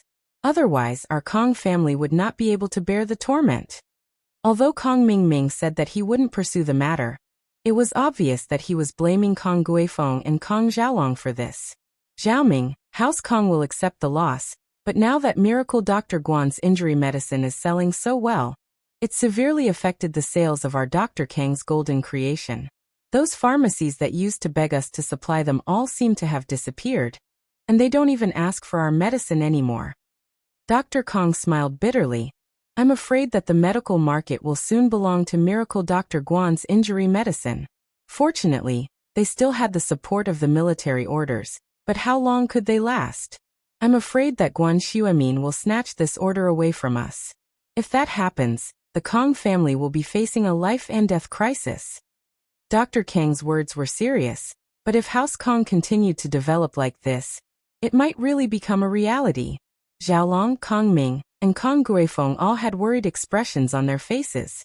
As the saying goes, when the nest is overturned, no eggs remain intact. If House Kong were to collapse, they wouldn't be able to fight for the position of head of the house. So at this moment, the three of them let go of their competitive mentality and lowered their heads with a heavy heart. The reason I called you here is to discuss what our Kong family should do. How should we deal with it? House King's future isn't looking good. Dr. Kong sighed. What do you think we should do? Kong Guifeng and Xiaolong looked at each other. They didn't have any good ideas. House King's foundation was too weak. They only had the formula for golden creation, and they didn't have any other special effects medicine. If this product was replaced by someone else, then House Kong would have no more products to rely on. House Kang's medicine factory also produced common medicines for headaches and colds, but those were all common formulations. There were too many manufacturers, and it wasn't easy to do business. In the past, with Dr. Kang's Golden Creations reputation, these medicines could be sold, but now that Dr. Kang's Golden Creation wasn't doing so well, the sales of these medicines were no different from those of a small medicine factory. They wouldn't starve to death, but it was impossible for House Kong to be as prosperous as it was now. They could only become a normal house, let alone become a noble house. Grandpa, I feel like this is still up to me. I feel that I have a great responsibility. If I can get the formula for the pill of life extension and toxin cleansing, then everything will be solved. Kong Mingming said after some thought. In fact, he didn't know what else to say. That's right. Xiaoming is right. How about it? Are you confident? Dr. Kong nodded in satisfaction. I've been drinking with friends these past few days, trying to get to know them better. This can't be rushed. We can only wait and see. After all, the formula is a secret, and it'll be hard to get it through normal means. Kong Mingming said. That's true. Keep it up. Dr. Kong said. From today onwards, you can use all the resources of House Kong, but you must give it your all to find the formula for the pill of life extension and toxin cleansing. No problem, I understand. Kong Mingming nodded. Kong Mingming was overjoyed when he heard this decision. Did this mean that he was starting to exercise his authority as the young head of the house? Haha, he was about to become the young head of the house. Dr. Kang's words made Xiaolong's heart sink. Even though he'd been chosen as the heir by his grandfather, he hadn't given him this many resources, but now, Xiaolong was angry, but he couldn't refute it. His only hope now was that Kong Mingming messed this up and couldn't get the formula for the pill of life extension and toxin cleansing. But if he couldn't get the formula, then House Kong would be done for. With House Kang's current situation, if they didn't have a powerful formula, then House Kong would never be able to recover. And so Xiaolong was conflicted. On one hand, he hoped that Kong Mingming would fail, but on the other hand he didn't want him to fail. If Kong Mingming failed, then what was the point of becoming the head of House Kong? It was just a small house, there was no sense of achievement at all. But if Kong Mingming succeeded, then Kong Mingming would be the head of House Kong. How could he let Kong Mingming get the formula, but not become the head of House Kong? Xiaolong started thinking in his mind. He had to find a way that would satisfy both sides. Chapter 13-15. Kong Mingming may be a spoiled brat, but he wasn't an idiot. Normal people wouldn't know such an important recipe. It was a business secret, even more serious than a top secret. If this recipe were to be leaked, it would shock all the noble houses. Although Kong Xiaoming agreed with full confidence, it was a bit difficult to actually execute the plan. He was very clear about his own capabilities. He used the old method of bribing Miracle Dr. Guan's medical company's vice president, Kong Xiaobo, to get the Golden Creation medicine's formula. But this method wouldn't work on Guan Xuemin. There was no way Guan Xuemin would give the recipe to him. Wouldn't he be an idiot then? So Kong Mingming had to use other methods. But for someone like Xuemin, unless he was willing, there was no way he would just hand over the recipe. If he managed to get Guan Xian, he could order her to steal the recipe. Kong Mingming was confident. From Kong Mingming's point of view, women in love were blind and stupid. Wasn't Xiaofan the same? But Guan Xian was already engaged since she was young, and Kong Mingming had no chance at all. Guan Xian was a girl who was already engaged. It was impossible for her to interact with other men before marriage. This made Kong Mingming feel helpless. He couldn't get his hands on Guan Xian or Guan Xuemin. It was a little worrying. Kong Xiaoming was worried, but he didn't show it. He quietly left House Kong and went to find Zhu Xiaozhang and Wang Shuban to discuss a solution. Xiaolong, on the other hand, watched Kong Mingming's back as he left. He had to do something. Kong Mingming had to succeed in finding the recipe, but how could he let him give up the position of head of the house after he succeeded? This was a difficult problem. Xiaolong fell into deep thought. After finding out the exact location of the arena, Lingshan gathered a large number of police officers and surrounded the arena without anyone noticing. But as secretive as Lingshan's movements were, the underground arena's defenses were still very tight. Ever since Guden caused a scene in the arena, Jiang Wen was a little scared. If he let someone like that come a few more times, then there'd be no point in opening the arena anymore. They'd all be killed. And so Jiang Wen had Scorpion's men pretend to be passers-by and set up traps at the main roads of the arena. Naturally, the traps would alert Scorpion the moment the police cars arrived. Young Master One, it's not good. There's a large number of police heading towards the underground arena. Scorpion was shocked when he heard the report from his underlings. What? The police are here? Jiang Wen was shocked. Seriously? How did the police find this place? I don't know, maybe someone leaked the information. Scorpion was troubled as well. He knew that this day would come, but wasn't it a little too fast? His mission was to be the scapegoat for Jiang Wen's crimes. He'd take responsibility for all the crimes that happened in the arena. As for his family, everything had already been arranged, so Scorpion was mentally prepared. It was just that he hadn't had enough yet. But now, even if he didn't want to, he had to stand out. He knew how cruel the firewolves were. If he were to hand Jiang Wen over, then his family would be attacked severely by the firewolves. So, he had to take on all the crimes himself. Of course, in the arena, only Scorpion, the professor, and the dead fighter Li knew Jiang Wen's identity. No one else had seen Jiang Wen before, and they didn't even know of his existence. Because of this, it was easy for Jiang Wen to get away with it. Scorpion, I'll leave the rest to you. I'll leave with the professor first. Jiang Wen sighed and decided to give up. He'd earned quite a bit of money from the underground arena recently, and it was enough. He had to let go when it was time. Don't worry, Master One, I know what to do. Scorpion gritted his teeth. Master One, you and the professor should escape. But at this time, Xiao Luozi's phone rang again. Xiao Luozi didn't dare to delay, and quickly picked it up. But after listening to the caller's words, his face changed. What's wrong? Jiang Wen's face didn't look right. Master One, it's bad. The police have surrounded the arena. I'm afraid you and the professor won't be able to escape. Scorpion said. We can only activate the second plan. Okay, we need to hurry. Jiang Wen nodded and said decisively. While the police haven't barged in, we'll apply for a break in the middle of the fight and substitute the professor and me.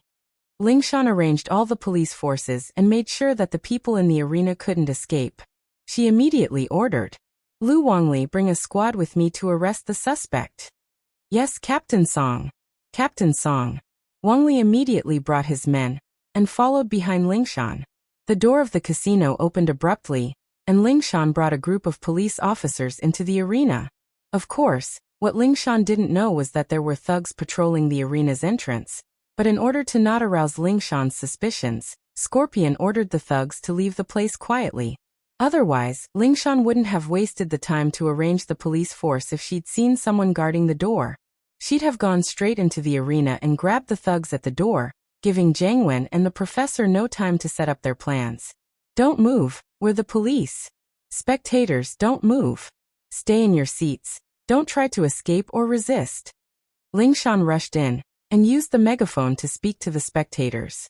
The spectators jumped when they saw the police rush into the arena. Some of them, naturally, wanted to run away, but after hearing Lingshan's words and seeing the armed police behind her, they immediately gave up on the idea of running away. After all, they were just spectators, here to watch the fight and gamble. This arena had nothing to do with them, so the punishment wouldn't be too severe. They sat down obediently. Chapter 13-16. Officer Song, it's me. You're finally here. Help me out. I don't want to fight. They forced me to fight. The green-masked boxer suddenly shouted. He waved his hands and shouted for help in the ring. Help, Officer Song. This sudden turn of events startled Lingshan. How did this boxer know her? After the green-masked boxer finished, the white-masked boxer opposite him started yelling as well. Ah? Is the police here? That was great. Help me too, I'm regretting it. I don't want to fight anymore. I don't want the money anymore. I want my life. You guys take care of the audience and notify Team 2 to come in. Search for the organizer. I'll go take a look at these two boxers. Lingshan felt that the green-masked boxer's voice was very familiar. All right, Captain Song. Lu Wangli nodded. During the analysis of the case, everyone had come to the same conclusion. The underground arena used illegal methods such as seduction, kidnapping, and other methods to get people to fight, so the two boxers in the ring should be victims as well. They weren't dangerous, and Lu Wangli wasn't worried about Lingshan getting into trouble alone. Plus, Lingshan was a golden-class late-phase peak. There was nothing to be afraid of. Lingshan walked up and looked at the two boxers in the ring. May I ask who you are? Why are you fighting here? Officer Song, it's me. The green-masked boxer pulled off his mask, revealing his face. It was Jiang Wen. Jiang Wen's face was on the verge of tears. I'm Jiang Wen. Jiang Wen? Why are you here? Why did you come here? Lingshan naturally was familiar with Jiang Wen. He was one of the victims of the kidney trafficking company, but why was he here? How could he be so miserable? I went to the hospital to get my kidneys checked, and someone told me that he knew a folk doctor who could cure my kidneys and restore my manhood, so I came. Jiang Wen said with a pained face. Only when I got here did I realize that I'd been tricked. They gave me a stimulant shot and told me to fight on the stage, telling me that if I didn't want to die, I'd be beaten to death.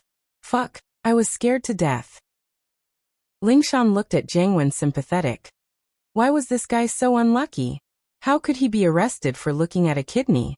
Lingshan's face darkened when he said things like, weak kidneys and masculinity. Okay, it's fine now. Come with me to the police station to make a statement. Lingshan, on the other hand, didn't doubt Jiang Wen's words. After all, Jiang Wen was a fighter, and he stood in the ring. From what she knew, a young master like Jiang Wen wouldn't fight in the ring no matter how much money was offered. It was a joke with his life. Me, officer, I was tricked here. A blonde told me that he'd give me 200,000 if I did some bodybuilding, but I didn't expect it to be a fighter. I'm not fighting anymore. I'll lose my life if I keep fighting. The person speaking was the white-masked man, who was actually the professor. He and Jiang Wen went on the stage to replace the two fighters, and since the police had rushed into the arena, the audience didn't realize that the fighters had been replaced. Of course, they weren't paying attention to it. They couldn't even protect themselves, so how could they have the time to study the people on the stage? Plus, the people on the stage were all wearing masks, and they were so far away. No one could tell if the fighters had been replaced or not. Jiang Wen and the professor made use of this to put on a good show of escaping on the stage like a cicada slipping out of its shell. Okay, you'll come with me to the police station to make a statement. Lingshan nodded. Jiang Wen and the professor sighed in relief after hearing Lingshan's words, but it wasn't Lingshan's fault. In the entire arena, other than the dead fighter Li, only Scorpion knew about Jiang Wen and the professor's identities. Scorpion, however, wouldn't tell anyone about it. At this moment, Scorpion was brought out without any resistance. His face was very calm, as this moment would come sooner or later. The underground arena was completely destroyed in one night. In the interrogation room, little Scorpion didn't resist at all. He confessed all the crimes he committed. As for the whereabouts of the underground arena's funds, little Scorpion revealed an international gang.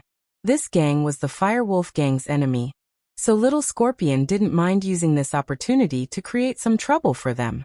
Of course, the Firewolves had already taken care of the details, and they couldn't find any problems with the bank accounts. For a large criminal organization like the Firewolf gang, it was easy to create this kind of fake evidence. It was not difficult at all. So, even if Lingshan and the others did a thorough investigation, they wouldn't be able to link it to Jiang Wen, the professor, or even the Firewolves. The destruction of the underground boxing arena had no effect on most people. Only those who had gambled in the underground boxing arena had received varying degrees of punishment.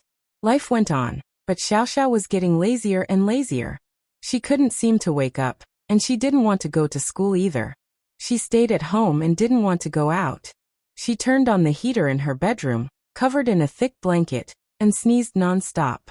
Lin Yi, the Miss Xu, and Tang Yun were all worried, but there was nothing they could do. The cold energy in Xiaoxiao's body was getting stronger and stronger, invading her entire body. That was why she felt so cold on a hot day like this. Knowing that she didn't have much time left, Lin Yi, the Miss, Shu, and Tang Yin all stopped going to school. They stayed in the villa to spend the last years of her life with Xiao Xiao. They'd finished their high school courses a long time ago, and it was revision time now. With the Miss, Shu, and Tang Yin's self-learning abilities, it wouldn't be a problem even if they didn't go to school. The three of them had their own specialties, and they could complement each other. Xiao Xiao, what are you doing? Tang Yin looked curiously at Xiao Xiao fiddling with the yarn. I want to knit a sweater for Shield Bro, Xiao Xiao said. I want to leave something for him as a souvenir, but I don't think I can last that long. I'll die before I finish, so I think I should knit a scarf. But I'm afraid I won't be able to finish it. Chapter 13-17. It's fine, I'll do it myself. Xiao Xiao shook her head, rejecting Yushu for the first time. This was her gift to Lin Yi, and she didn't want anyone else's help. Ah, how stingy. Yushu wasn't too happy about the rejection. BSB. Shu, stop messing around. Xiao Xiao's right, let her do it herself.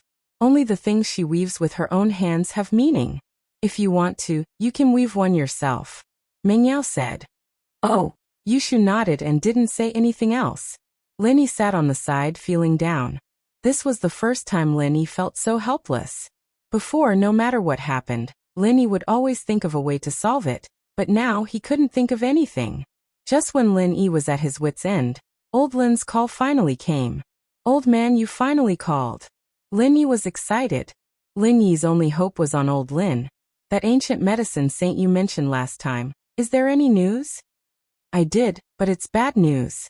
Old man Lin sighed and said. Don't be too sad when I say it. I found it, but why is it still bad news? Could it be that the fire spirit's fruit doesn't exist? Lin Yi paused and asked worriedly. Whether it exists or not, I can't say for sure, but I've never seen it before. Old Lin said. This ancient medicine saint is called Zhang Liju. I've confirmed that it's him, but his medical notes weren't passed down to the world. It said that he brought it to his grave, so this trail ends here. What? Zhang Liju? Lin Yi heard the words and gasped. You're saying that his medical notes might be in his grave? Yes. Why are you so excited? Old Lin didn't understand. Of course I'm excited. Lin Yi laughed heartily.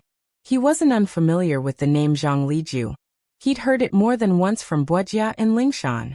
The tomb Lingshan was going to, wasn't it the holy Dr. Zhang's tomb? According to Old Lin's deduction, Zhang Liju's medical notes hadn't been passed down to the world, which meant that it was most likely in his grave. In ancient times, people had the mindset that the teacher would starve to death if the student was taught. Even the kindest person would have this sort of concern. And so a lot of knowledge and culture was lost. So, if this Zhang Liju had the medical notes, then it was possible that it was in his tomb. You know this Zhang Liju too? Old Lin could sense something from Lin Yi's craziness. Yes, and not only that, I also know where his tomb is. Lin Yi didn't expect that things would suddenly take a turn for the better. It was a complete coincidence that he had lent a helping hand, but it had led to this opportunity. Oh, are you for real? Old Lin was in disbelief. Of course, it's actually a bit of a coincidence. It's like this. Lin Yi told Old Lin about how he saved Wuxia. I didn't think that you would have this kind of opportunity. Perhaps, the heavens don't want Xiao Xiao to have such a tragic life. Old Lin sighed. But you need to be prepared. Let's not talk about whether or not there's medical notes in Zhang Liju's grave. Even if the medical notes really exist, you might not be able to find something as legendary as the fire spirit's fruit. Oh? What do you mean? Lin Yi frowned. Old Lin's words were like a bucket of cold water splashing down on him. Lin Yi calmed down instantly, and he wasn't as excited as before. Yeah, it was hard to say if the medical notes existed or not. What was there to be happy about? First of all, it's hard to say if the notes would mention where the fire spirit's fruit grows. Old Lin explained. Secondly, even if it did, how many years has it been since Zhang Liju died? Whether or not the fire spirit's fruit exists is another matter altogether. It's better than nothing. As long as there's hope, I'll work hard. No matter what, I'll try. Lin Yi said firmly. Haha, too much hope comes with too much disappointment. You need to have a normal heart. Old Lin said. You're slowly losing your normal heart, haven't you noticed? You're changing completely. You're becoming more sentimental. Is that so? Lin paused. Perhaps, but this is good too. I'm not saying it's not good. I'm just worried that you won't be able to get over it. Old Lin said. I'm relying on you for my retirement. Don't die from depression. You'll die before me. Don't worry, I'll let you die first. Lin smiled. Zhang Liju went through a lot of trouble looking for this fruit back then, but according to the records, he had a natural sense of smell that allowed him to find a high-level herb in the vast wasteland. Old Lin said. Of course, I don't really believe it. Maybe he had something to rely on. That's right, Lin nodded. Of course, I don't really believe it. Maybe he had something to rely on. You're saying that he has a magical item that can find herbs? Like my jade pendant? Lin reacted quickly. He understood what Old Lin meant right away. Perhaps, so you really need to go to Zhang Liju's grave and pay attention. Old Lin said. I understand. Lin nodded. If not for anything else, he had to pay attention to this magical item in order to find the fire spirit's fruit for Xiao Xiao. After ending the call with Old Lin, Lin took a deep breath and called Lingshan. Lin. Lingshan was a bit surprised. Lin usually wouldn't call her on his own. You're looking for me? Yeah, when are you planning on going? Lin asked. Grave robbing? Lingshan paused. You mean catching the grave robbers? Yes. Lin nodded. This month, Lingshan said. I've already disguised myself as a member of the couple, and I've been in contact with the other grave robbers. I'll go too, Lin said. I agree to your suggestion. Really? That's great. Lingshan was overjoyed. If Lin joined, then their chances would be even higher. She was already a golden class late phase peak, but the other grave robbers were full of hidden dragons as well. She wouldn't be able to handle them if they had masters. Chapter 13:18. Sure, but I can't give you the original. Lingshan had her principles. Lingshan had her own principles.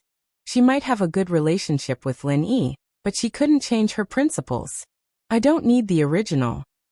Lin just wanted to look at his medical notebooks. Original or not wasn't of any use to him. After confirming this, Lin didn't tell Xiao Xiao and the others. After all, there was no progress yet. Just like Old Lin said, the greater the hope, the greater the disappointment. It was better to wait until there was a result. What Lin was afraid of the most was that even if the fire spirit's fruit was recorded in the medical notes, it wouldn't be easy to find. And so these days Lin started studying the map Wuxia gave him. This grave robbing mission was very important to Lin, and he couldn't afford to be careless. He had to succeed. 3 days later, Lin was studying the map in his room when a scream came from outside. The door was pushed open and Yushu rushed in. Shield bro, quick. Xiao Xiao fainted again, go save her. Oh. Lin was shocked. He quickly put down the map and ran upstairs with Yushu. Why did Xiao Xiao faint? I don't know. She said she was cold and wanted to take a hot shower. We didn't think much of it, but it's been an hour since Xiao Xiao went into the bathroom. We got worried and went to check, only to find her unconscious in the bathtub. Yushu said with a sigh. Lin nodded. He had foreseen this situation a long time ago. Xiao Xiao's illness would act up in the next few days. Even if it didn't act up today, it would happen tomorrow or the day after. But his heart was still heavy at the moment. Right, Xiao Xiao isn't wearing any clothes. Shield bro, you can do something to her. Yushu said suddenly. Huh. Lin smiled bitterly and didn't say anything. Shu looked like an idiot, but Lin knew that she was joking after seeing his heavy expression. Lin walked into the bathroom quickly and saw Xiao Xiao in the bathtub. Tang Yun and Ming Yao were worried as well, but they couldn't do anything. They didn't dare move Xiao Xiao. Lin didn't say much and carried Xiao Xiao into the bedroom, putting her on the bed. He then bit his wrist and let the blood flow onto Xiao Xiao's body. You need to be prepared. This situation isn't looking good. Jiao Yazi's voice sounded in Lin Yi's ear. Oh, Jiao Lao, what's going on? Lin Yi's heart skipped a beat when he heard Jiao Yazi's voice. This situation is more serious than I thought.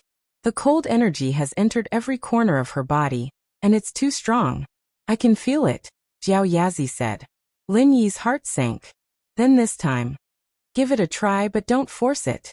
Don't die from blood loss before you can save her. Jiao Yazi sighed. Lin Yi nodded and let his blood flow onto Xiao Xiao's body. Time passed, but Xiao Xiao didn't look any better today. On the other hand, Lin Yi's face was getting paler and paler. There was a limit to the amount of blood in a human body. If a normal person lost more than 15% of their blood, they'd go into shock, and 30% would be life-threatening.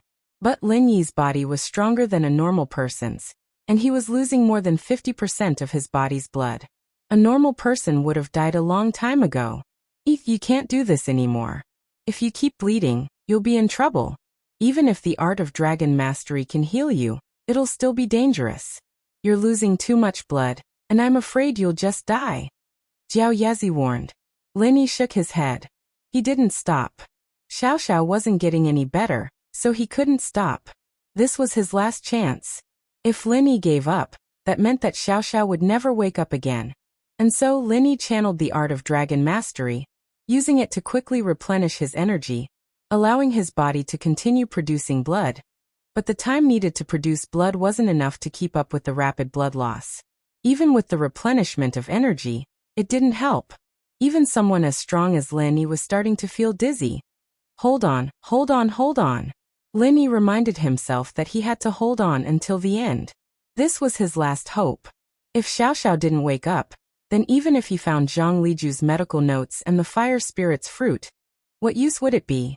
He couldn't give up, he couldn't. Tang Yun, Mingyao, and Yushu watched as Lin Yi's face grew paler and paler. They were worried for him, but they couldn't say anything to disturb him. They could only pray for Lin Yi and Xiao Xiao. Do you still want to continue? Have you ever thought that you might die? Jiao Yazi was panicking. Lin Yi was basically committing suicide. Jiao Lao, don't try to talk me out of it. I know what I'm doing. Even if it's dangerous, I have to keep doing it. I have no other choice. Lin Yi said to Jiao Yazi in his mind. Jiao Lao, there's no way out for me. If I give up, then it'll be useless even if I get the fruit. Man. Jiao Yazi sighed and shut his mouth, not saying anything else. Lin Yi looked at Xiao Xiao's face getting blurry, and he couldn't hold on much longer. Was this all fate? He'd worked so hard for so long, fought for so long, and still couldn't escape this day? Lin Yi felt himself getting weaker and weaker, as if he was hallucinating. He thought he saw Xiao Xiao smile again, and heard her sad voice. Remember when I said proudly, I've been to this world before, don't tell me what eternity is, I'll be destroyed in the brightest moment. The next moment, Lin Yi didn't know what was going on anymore. He fainted on the ground. Even a practitioner couldn't handle this much blood loss, and Lin Yi was forced into the jade space. Chapter 13:19. Why aren't you using this time to recover your stamina? What are you doing sitting there like an idiot? Jiao Yazi scolded Lin Yi angrily. Lin Yi froze. Jiao Yazi's words woke him up from his sadness. Yes, there was hope as long as he was alive. He didn't know if Xiao Xiao was dead or alive, but that didn't mean there was no hope. After his body recovered, he could think of a way to save Xiao Xiao. As long as Xiao Xiao wasn't dead by the time he woke up, then there was still a chance. With that thought, Lin Yi said to Jiao Yazi seriously, Jiao Lao, thank you. That sentence of yours was like a wake-up call, calming me down. Don't worry, I'll try my best to recover. Okay, as long as you can think it through, Jiao Yazi nodded. Lin Yi closed his eyes and sat cross-legged, channeling the art of dragon taking, making his body absorb the energy quickly. Time passed quickly as he cultivated, and Lin Yi, who was forced into the jade space, was in a state of unconsciousness. He couldn't sense what was going on outside, and had to wait until his body recovered to a certain extent before he could re-establish contact with the outside world. Feng Tianlong rushed to the villa after receiving Tang Yun's call. Although they were father and daughter, it wasn't good for Xiao Xiao to be naked. After all, Xiao Xiao was a grown-up now. Therefore, Tang Yun stopped Feng Tianlong at the door of the bedroom. Uncle Feng, please wait a moment. Yao Yao and Shu are helping Xiao Xiao get dressed. She went to take a shower and fainted in the bathroom. Okay. How is Xiao Xiao? This time, can she be saved? Feng Tianlong rushed over as soon as he received the call, but Tang Yun didn't explain clearly on the phone, so he asked anxiously as soon as he entered the room. This time, Tang Yun's expression darkened. To be honest, Tang Yun didn't like Xiao Xiao at first, and she agreed to Feng Tianlong's request because she had no other choice. But now, Tang Yun truly liked Xiao Xiao. She was worried for her, and didn't want her to leave. Tang Yun didn't finish her sentence, but Feng Tianlong understood what she meant. He nodded silently and walked into the bedroom with her. Xiao Xiao was already dressed by Meng Yao and Yushu, and when Tianlong walked in, he saw Linny lying beside Xiao Xiao. He couldn't help but gasp, "Ehe." At first, Tianlong thought that Linny was treating Xiao Xiao, but he didn't expect Linny to be lying beside Xiao Xiao. He didn't know if he was asleep, or Linny lost too much blood to save Xiao Xiao, and fainted. Tang Yun sighed. She was worried, but she knew that Lin Yi had strong recovery abilities. She didn't need to worry too much. Then Xiao Xiao. Feng Tianlong's face was very ugly. Lin Yi had lost too much blood, and Xiao Xiao wasn't awake yet. It was obvious what this meant. I don't know yet. She's not awake yet, but although her heartbeat and breathing are weak, but Tang Yun wanted to say that she wasn't dead, but that didn't sound good, so she didn't say it. She believed that Feng Tianlong would understand. Sigh. Feng Tianlong looked at his daughter on the bed, frowning. Was this day really coming? As expected, they couldn't escape from this curse. Xiao Xiao couldn't hold on, and followed in the footsteps of his wife. Looking at the pale-faced Lin Yi, Feng Tianlong was filled with guilt. He felt that he had wronged him. If it weren't for his request, Lin Yi wouldn't have anything to do with Xiao Xiao, and wouldn't have gotten involved in this. But now Lin Yi was treating Xiao Xiao as his own responsibility, sparing no effort. Lin Yi not only saved her twice from bad guys, but also pulled her back from the gates of hell. This kind of friendship was hard to come by, not to mention a fake couple. Even a real couple would not be able to do this. Husband and wife were birds in the same forest, but when faced with a disaster, they would fly away separately. This wasn't just a saying, there were too many examples. But Lin Yi was willing to sacrifice his own body for Xiao Xiao. Feng Tianlong didn't know how to repay him. Uncle Feng, what are you doing? Tang Yun quickly stood up and stopped Feng Tianlong. Yeah, Uncle Feng, we're good friends with Xiao Xiao, good sisters. This is nothing, Meng Yao added. Ever since Xiao Xiao came to the villa, she's brought a lot of joy to everyone. Yeah, we've formed a troublemaking duo, ready to sweep the universe. Yushu said as well. All right, then I won't be unreasonable. If you're tired, go to sleep first. I'll wait here for Xiao Xiao and Yi to wake up. Feng Tianlong looked at the time.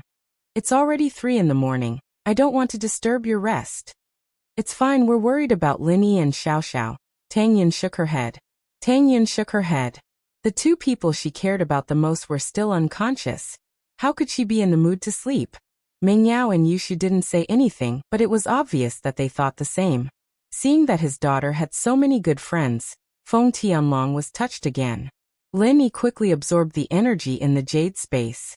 In order to wake up sooner, Lin Yi compressed all the energy around him and absorbed it into his body. This way, he could absorb more pure qi in the same amount of time. But when the pure qi was released in his body, it gave Lin Yi immense pain. It was like small energy bombs exploding in his body. Although it was his own energy, it was still very uncomfortable for Lin Yi. But Lin Yi didn't care about that anymore. His only thought was to recover quickly and use his blood to heal Xiao Xiao. Seeing Lin Yi's crazy actions, Jiao Yazi didn't stop him. If Lin Yi wanted to suffer, then so be it. As long as it wasn't too dangerous, Jiao Yazi didn't want to interfere.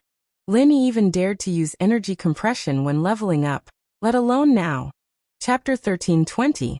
Lin Yi saw Tianlong and the unconscious Xiao Xiao beside him. Jiao Lao, is there still hope? Lin Yi's body had recovered a lot, and he looked a lot better than before. It's hard to say. The severity of the situation has exceeded my expectations. The frost has basically invaded her meridians, and from a normal perspective, there's nothing we can do. Even if you manage to wake her up, it'll only be a day or two. Jiao Yazi said. Can you find the fruit in a day or two? I don't think it's possible. Lin Yi took a deep breath. A day or two. Even if it's just a day or two, I have to try. I can't just watch her die. Do what you want. You won't give up until you see the end of the road. Xiao Xiao has already developed a resistance to your blood, which means that the yin frost in her body has reached a certain level, and your blood can't suppress it anymore. Jiao Yazi said. I know, no need to say more. Even a day or two is good enough. Linny said. It's Xiao Xiao's birthday soon, and I don't want her to have any regrets. I haven't celebrated her birthday with her yet. Feeling that his body was almost healed, Linny quickly left the jade space and came back to reality. Linny had been using his senses to check on Xiao Xiao's condition, and it was good that there was still life, so Linny could rest easy and recover. After waking up, Linny didn't bother talking to Tianlong. He bit his wrist and let the blood flow onto Xiao Xiao's body. Ah! Tianlong was relieved to see Linny wake up, but at the same time, he felt lucky. Xiao Xiao was in trouble, and if something happened to Lin Yi, how could he live with his conscience? Especially when Lin Yi was Lin Dongfang's disciple. If something happened to him, how would he answer to him? But the first thing Lin Yi did when he woke up was bite his wrist and continue healing Xiao Xiao. This made Tianlong's heart ache. He didn't know what to say. Lin Yi really cared about Xiao Xiao. Lily, don't force yourself. Life and death are decreed by fate. You've already tried your best. Xiao Xiao is already like this. You can't harm your own body like this. Tianlong knew how important blood was to the human body. Although Lin Yi was a practitioner, he was also a practitioner. She'd lost too much blood to the point of fainting, and it was already a miracle that she could wake up without blood transfusion. Lin Yi, on the other hand, was giving her blood after waking up? Wasn't he looking to die? Don't worry. Lin Yi said faintly. I've almost recovered. I have to try everything. If I don't try, I won't be satisfied. Tang Yun, Ming Yao, and Yu Shu all fell silent after hearing Lin Yi's words. They all knew Lin Yi's personality. He would do what he said. Lin Yi's heart was conflicted. He wouldn't give up. Xiao Xiao's face was still pale and motionless, but Lin Yi still insisted on pouring his blood on Xiao Xiao's body. Time passed, and Lin Yi's face turned even paler and scarier, but Lin Yi didn't give up. The atmosphere in the room was very tense. No one spoke. Everyone was silent, and their eyes were on Lin Yi and Xiao Xiao. Finally, Xiao Xiao's eyelashes moved. She moved, she really moved. Yushu cried out. Huh. A happy smile appeared on Lin Yi's face. It seemed that Xiao Xiao had come back from the gates of hell. Tianlong's face was filled with joy and surprise as well. He didn't think that Lin Yi would be able to save Xiao Xiao this time. Xiao Xiao, are you awake? Tianlong ran over a little excited. Ugh. Xiao Xiao opened her eyes in a daze and looked at the people in the room surprised. I'm awake? I'm still alive? Yeah, you're still alive. Lin Yi nodded. Lin Yi, honey, you saved me again? Xiao Xiao looked at the pale face of Lin Yi, his wrist still bleeding. She felt a little bad. Yeah, Shield Bro lost a lot of blood to save you and fainted. Yushu nodded. But he kept saving you after he woke up. Shoo. Mingyao stopped her from saying any more. Xiao Xiao would feel even worse if she said all this, wouldn't she? As expected, a sad expression appeared on Xiao Xiao's face. Lin Yi, honey, I'm really sorry. I'm not worth it. Even if I were alive, I wouldn't be able to last more than a few days. I can feel that the cold energy is still stirring. It's just being suppressed for now. I know, it's your birthday the day after tomorrow. After this day, you'll break the curse of dying before you're 20. Maybe things will turn around. Lin Yi said. Ah, really? It's my birthday the day after tomorrow? Xiao Xiao didn't even remember her birthday. Tianlong had been busy with work, and she didn't have any close friends. So she didn't remember her birthday. She didn't think that he would remember her birthday at all. I saw it on your ID. Lin Yi smiled. Alright, don't say such depressing things. Everything's fine now. Okay. Xiao Xiao nodded after some hesitation. Yes, no matter what, she was alive again. Who cared how long she had left? She couldn't let Lin Yi down, could she? The sky was starting to lighten, and the three girls hadn't slept the entire night. Xiao Xiao had just woken up, but she was very tired as well. After talking for a while, she started yawning. Lin Yi didn't know what to say, but he didn't know what to say. Rest early, everyone. I'm going back to my room to rest as well. Lin Yi said. I'm going back too. Xiao Xiao listened to Lin Yi here. Tianlong had work to do too. The red conch incident wasn't solved yet. Who knew what they were planning next? Luckily, Xiao Xiao was in the villa now, so they didn't have to worry about the red conches attacking. After leaving the room, the smile on Lin Yi's face disappeared, replaced with a worried look. Tianlong, who followed him out, saw the change in Lin Yi's expression, but he wasn't too surprised. How long can Xiao Xiao last this time? Chapter 13:21. What? You're saying that you've found a way to save Xiao Xiao? Tianlong froze and stared at Lin Yi with his eyes wide open. His breathing quickened as he asked, "Little Yi, tell me, have you found a way to save Xiao Xiao?" "Uncle Feng, don't move yet. Let's go downstairs and talk in my room." Lin Yi was afraid that Tianlong's voice would disturb Meng Yao and the others in the room, so he made a gesture. Okay. Tianlong's body was shaking as he followed Lin Yi downstairs to Lin Yi's room. He couldn't wait as he entered. "Lin Yi, tell me, do you have a way?" "Uncle Feng, I do, but I don't know if I can find the herb." "If I can, then it's not a problem," Lin Yi said. "But there's a problem, and that's time. There's not enough time. Even if I try my best, it'll take a month or longer. Xiao Xiao won't last that long." "Herb? There's news on the fire spirit's fruit?" Tianlong asked, surprised. "Yes, I found an ancient medicine saint in a medical book. He once treated a very important patient with the fire spirit's fruit, and this herb can neutralize the coldness in the human body. It's what Xiao Xiao needs," Lin Yi said. "And the place where this medicine saint found the fruit might be recorded in his medical notes, and the notes might be in his tomb." "Oh, you're saying you found the tomb of this medicine saint?" Tianlong said, surprised. "I found it, and I'm preparing to go." Lin Yi nodded and told Tianlong about Lingshan's plan. "Lingshan invited me to the tomb, and as a reward, she'll let me copy all the medical books in there." "That's not a problem. Even if she doesn't copy it for you, I have a way to show it to you." Feng Tianlong wasn't worried about this. With his special department, it was easy for him to look up these things. Does that mean there's hope for Xiao Xiao's illness? That should have been the case, but time waits for no man. Lin Yi smiled bitterly and sighed. It's too late to know this news. If it were earlier, it wouldn't be like this. That's not a problem. I can still help Xiao Xiao maintain her last bit of vitality, Feng Tianlong said. You might not know this, but when Susu passed away, I made an ice coffin for her and sealed her in it. It can maintain her body's functions. What? You actually thought of this method? Lin Yi was slightly taken aback, then nodded. Absolute zero? Although the department I'm in is a little special, it's still not up to that standard. But even if it doesn't reach that temperature, it won't be a problem to seal Xiao Xiao for decades. Feng Tianlong said. I didn't think of this method. It was Lin Dongfang, your master. He mentioned an interesting story, saying that someone was frozen in a glacier, and when the glacier melted, the person woke up. That's why I thought of this method. Of course, although this method can ensure that Xiao Xiao's body doesn't deteriorate, there's still a risk.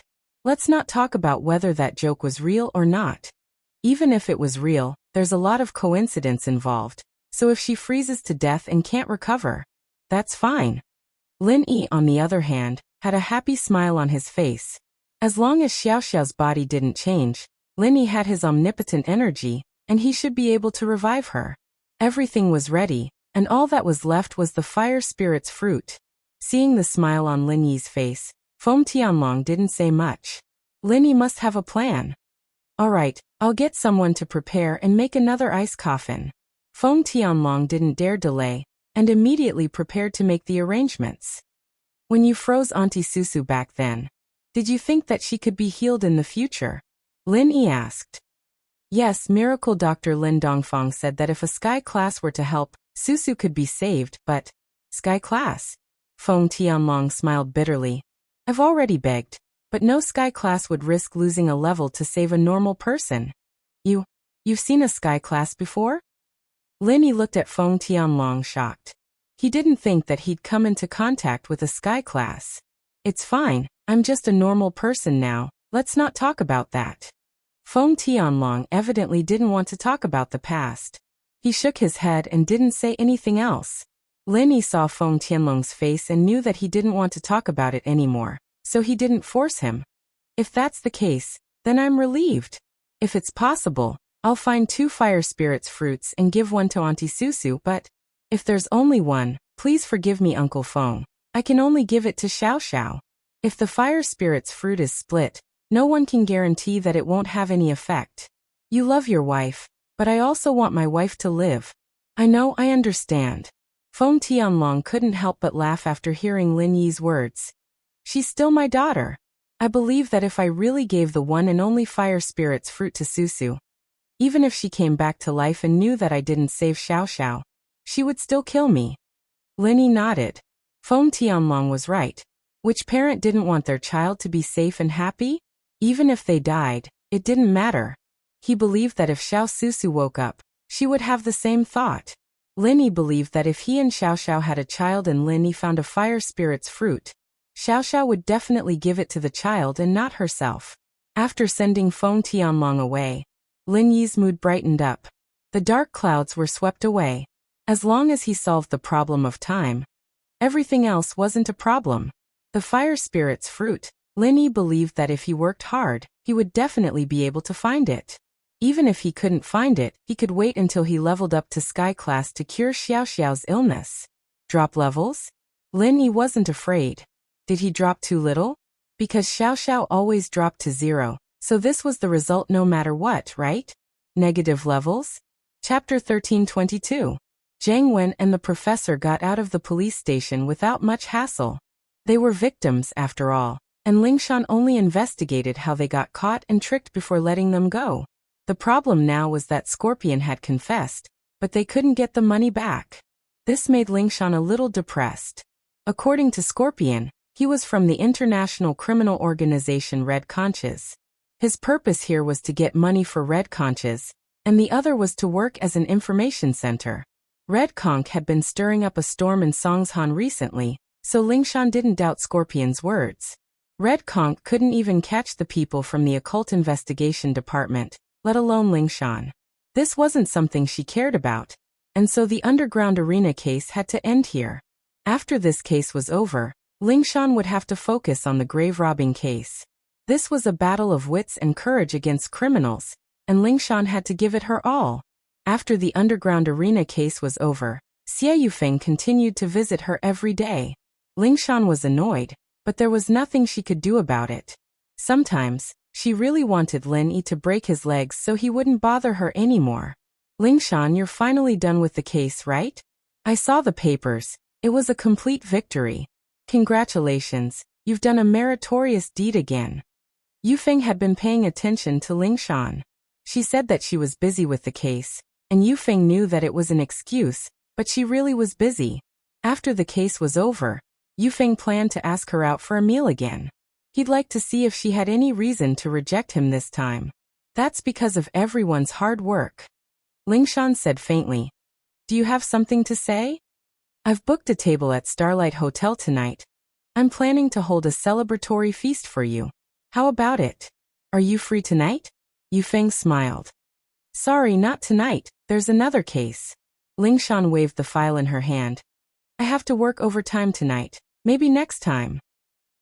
Yufeng was very troubled, and his face didn't look too good after hearing Lingshan's words.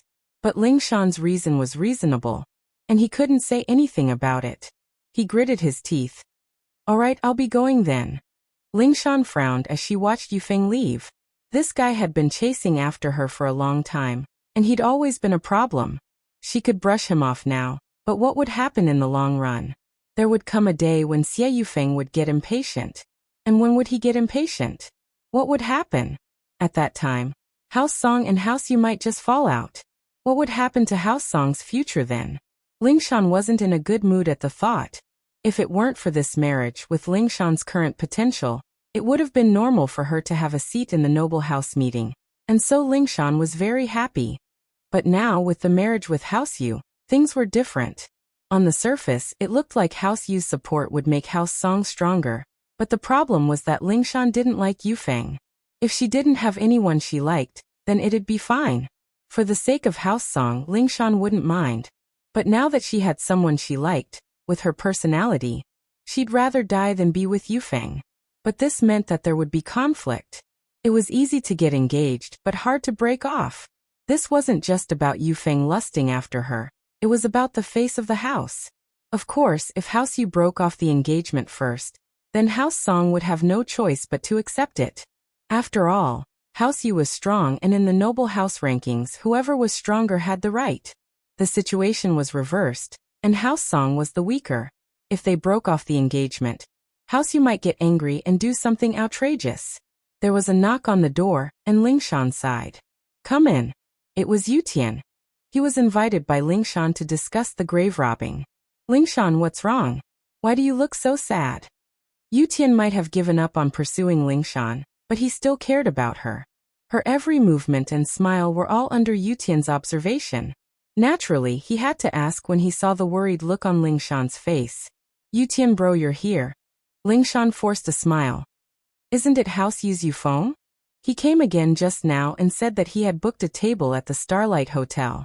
He wants me to go tonight and have a celebratory feast for me. He's here again." Yutian frowned. "Can't he tell that you don't like him?" "He can tell, but so what?" Lingshan shook her head. "Didn't you see that too? You still don't give up?" I'm different, at least I'm not as persistent as him." Yutian felt a little awkward. "But he seems to be a little too persistent." "Who knows? I don't know how to reject him either." Lingshan said, "The noble house meeting is coming up, and I don't want House Song and House Yu to turn against each other. It doesn't benefit House Song at all. But how about this? I talk to Yufeng. We're both men, it's easier to talk. If we ask him to give up and back off, it won't affect House Song and House Yu." Yutian sighed. "Let Yufeng cancel the engagement, that way we can save our face." Yutian sighed. "It's no use, Yufeng's different from you. He's someone who won't give up until he gets what he wants. I see the possessiveness in his eyes, he won't give up that easily." Lingshan smiled bitterly. "He's an unreasonable person." "No matter what, we still have to try?" Yutian had a rough idea of Yufeng's personality from what Lingshan told him. Domineering and unreasonable, but seeing how troubled Lingshan was, he wanted to share some of her burden. "It's fine, I don't want to drag you and House Chin into this," Lingshan said with a wave of her hand. "Your House Chin can't even save yourself. It'll be good enough if you can stay in the noble house meeting. Maybe I should talk to Linny about it? Maybe he can do something?" Yutian asked after some thought. "We'll talk about it later, Linny seems pretty busy these days." Lingshan said. "Let's just brush him off for now. We'll talk to him if it really doesn't work." Chapter 13:23. "Alright, we'll talk about it later then." Yutian nodded. This was Lingshan's private matter, after all, and he couldn't say too much about it. He was just giving a suggestion from a friend's perspective. "Yutian bro, I called you here to discuss the operation in a couple of days. I actually have some good news for you." Lingshan shook her head, throwing Yufeng's worries to the back of her head. "Oh, what good news?" Yutian paused. "Don't tell me that Linny agreed to join this operation?" "That's right, you're right." Lingshan nodded. "With Linny joining us, this operation might be a lot smoother. Yeah, we're both golden class, and you're a golden class late phase peak. But facing those evil grave robbers, I'm still worried that something might go wrong." Yutian nodded. "But this way Lin Yi and I will be the couple, and you'll only be the follower," Lingshan said, a little embarrassed. "Naturally, don't worry, I won't have any thoughts. I've thought it through already." Yutian smiled. "I support you and Linny being together. I still have some thoughts, but I've let it go." "Alright, then this operation is set. Me, Lin Yi, and you will do it together. As for the others, you don't need to bring them," Lingshan said. According to the information, the couple likes to work alone, and they don't like to bring too many underlings. Sometimes, they only bring one follower. In fact, it's not always good to have more people in a grave robber. There's a lot of traps in the graveyard, and one mistake and you'll die. It's fine if you have a good follower, but normal followers are just a burden. "That's true," Yutian said. "When do we leave?" "I've already contacted the other grave robbers. You better follow up on Bujia's side." "I can't do much. He said he told us everything he knows, but I feel like he's hiding something." Lingshan shrugged, a little regretful. "This guy's really tight-lipped. Other than the things he told us, No matter what I did, he never spilled anything. However, his words were too rigorous and his thoughts were too clear. Even if a normal person were to tell the truth, there would still be some mistakes or omissions when saying the same truth so many times. However, he didn't. It was as if he had prepared a draft. This person's mind is too meticulous, but he's an expert in learning, so it's normal for his IQ to be higher than ordinary criminals. Chen Yutian said, but you don't have to worry about it too much. I think he probably told Lin Yi what he didn't say. It's probably about the medical books in Zhang Liju's tomb. It doesn't have much to do with us. That's possible. Lingue remembered that Wuxia said he was going to give Lin Yi something. To Lin Yi, the only things that counted as benefits were money and medical books. Wuxia didn't know Lin Yi, but he knew that Lin Yi was a skilled doctor. He couldn't give Lin Yi more than these two things. After that, Lingshan and Yutian started to discuss the details of the mission, but most of it was just on paper. They didn't know what it was like inside the tomb, how dangerous it was, and what they were doing now was just to make sure they didn't have to worry about anything when it happened. Today was Xiaoxiao's birthday, and Mingyao went to the supermarket with Shu early in the morning. They bought a lot of fresh fruits, preparing to make a fruit cake. Tang Yin was kneading the dough and making the cake base while Lin Yi told Xiaobo to buy butter. The miss had all the cooking utensils in the house, and Lin Yi was preparing to make a cake for Xiaoxiao. This wasn't hard for Lin Yi. There weren't any cake shops in Star West Village, and Lin Yi and Old Lin's birthdays were always made by Lin Yi himself. Lin Yi was by Xiaoxiao's side, looking at the thick jacket she was wearing, looking so down. He couldn't help but sigh. Xiaoxiao, don't worry too much. Didn't I tell you already? Uncle Feng will prepare an ice coffin for you and seal you up like your mother. I'll find the fruit for sure. Yeah, I believe you. I'm not worried, I'm just cold. Xiaoxiao said weakly. Actually, I'm really happy today. Lin Yi nodded. Xiaoxiao had been like this ever since she woke up 2 days ago. It was probably because she was supposed to be dead, but Lin Yi forcefully extended her life for 2 more days. Naturally, she didn't have much energy left. Alright, it's your birthday, don't knit anymore. Let's put it off for a day. Lin Yi said as he saw Xiaoxiao pick up the needle and start knitting again. Let me knit. I'm afraid I won't make it in time. Who knows if I'll be able to live past tomorrow. Xiaoxiao shook her head and continued. Didn't I say that you won't die? Lin Yi said. You can knit it when you come back to life. That won't do. I want to give it to you now. Xiaoxiao said. Who knows how long it'll be before I can come back to life? Lin Yi didn't stop Xiaoxiao from saying that.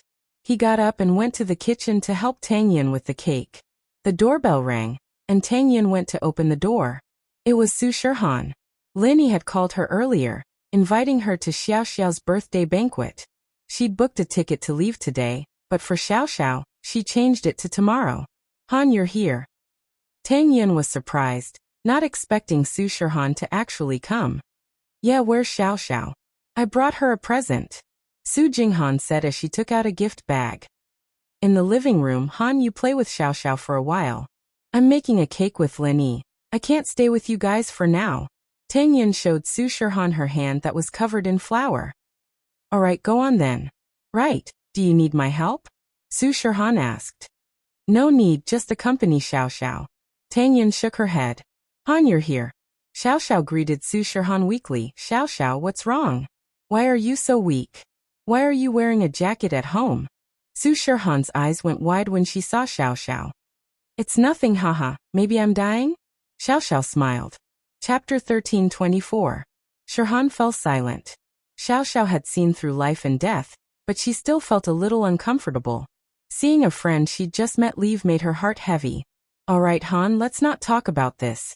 Lin Yi Honey said that he can cure me, so he definitely can. Who knows, maybe you'll come back in a few years and find me alive again.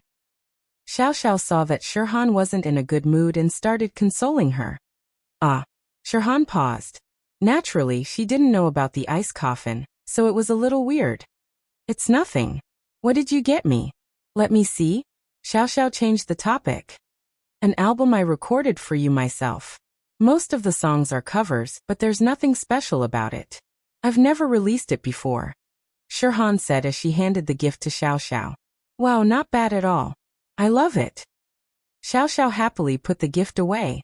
Meng Yao, Yushu, and Kong Fen all came back one after another. Gooden Yuan, Fatty Lai, and Feng Tianlong were all invited as well. After the cake was done, everyone sat around the dining table and started singing the birthday song. Everyone knew about Xiao Xiao, but no one would bring it up right now. They didn't look sad either. Everyone happily gave their blessings. I'm so touched. This is the first time I've had such a lively birthday. Xiao Xiao said emotionally. I used to celebrate my birthdays with my dad at most, but this time I have so many good friends. Alright, time to turn off the lights and cut the cake. Yushu lit up the candles on the cake and happily turned off the lights in the dining room. In an instant, the dining room turned dark and only the candlelight flickered. Xiao Xiao's face was flushed from the candlelight, and she looked exceptionally beautiful behind the candlelight. Xiao Xiao, you're 1 year older now. Do you have any wishes? Tianlong smiled at his daughter. Hearing that Lin Yi had a solution, Feng Tianlong let out a sigh of relief. Not only was there hope for Xiao Xiao, but there was also hope for his wife to wake up. This made his 20 years of gloomy mood finally see some light. Yeah, I can't tell you. Xiao Xiao blushed, but under the candlelight, no one could see her blushing. Then, let's all stop talking and let Xiao Xiao make a wish? Shirhan suggested. Alright. Xiao Xiao, hurry up and make a wish. Tell me secretly after you're done. Yushu said. Haha. Xiao Xiao nodded and clasped her hands together. Closing her eyes as she silently made a wish, Xiao Xiao looked like she'd seen through life and death, and didn't fear death anymore, but in truth she didn't want to die. Especially with a boyfriend like Lin Yi, and friends like Meng Yao, Yushu, Tang Yun, and Shirhan. She didn't want to die. And so she made a wish, hoping that Lin Yi would be able to cure her so that she could be with them forever. Xiao Xiao sincerely made her wish, and the beautiful images of the future appeared in her mind. She'd have children with Lin Yi, Tang Yun, Meng Yao, Xiao Xiao, and Shirhan. It was simply too beautiful, and she couldn't help but feel a little dizzy. No one spoke in the dining room. Everyone was waiting for Xiao Xiao to make her wish, but after a while, Xiao Xiao didn't look up. Lin Yi felt that something was wrong. Xiao Xiao. Lin Yi called. Xiao Xiao didn't reply. Lin Yi stood up and rushed over, checking Xiao Xiao's breathing and pulse. As expected, it was the same faint feeling she had when she was unconscious. Her illness had acted up, and she couldn't make it past her 20th birthday. Lin Yi subconsciously wanted to bite his wrist and use his blood to heal her, but Jiao Yazi's voice sounded. Don't waste your efforts. The cold in her body has seeped into her bones, and it's not something you can reverse. No matter how much blood you use, it won't do anything. The most important thing right now is to use the method you thought of before to seal her in an ice coffin, and then go find the fruit. Lin Yi paused before coming back to his senses. He stopped biting his wrist and sighed. Uncle Feng, prepare the ice coffin. I can't do it this time. There's nothing I can do. Lin Yi's words stunned everyone. Lin Yi had pulled Xiao Xiao back from the gates of hell time and time again, and they thought that he could do it this time as well. But they didn't expect Lin Yi to say something like that. Xiao Xiao, Tang Yin stood up first, her face pale. Lin Yi, is there no other way? Seal her in an ice coffin as soon as possible. I'll find the fruit, that's the only way. Lin Yi said seriously. Of course, when I break through to Sky Class, I'll be able to save Xiao Xiao, so don't be too sad. Just pretend that she's asleep. Lin Yi was sad as well, but he didn't want others to be sadder, so he tried to comfort them. Meng Yao, Yushu, and Shirhan all looked sad as well. The day had finally come, and it was a good thing that they were all mentally prepared for it. I'll contact the ice coffin right now. Tianlong nodded quickly and started making the call. The usually lively House Chu's villa had returned to its usual calmness, and even the lively Yushu had become quiet. Xiao Xiao's death wasn't something that could be relieved in just 1 or 2 days. Xiao Xiao wasn't in the villa before, but it was a completely different feeling from now.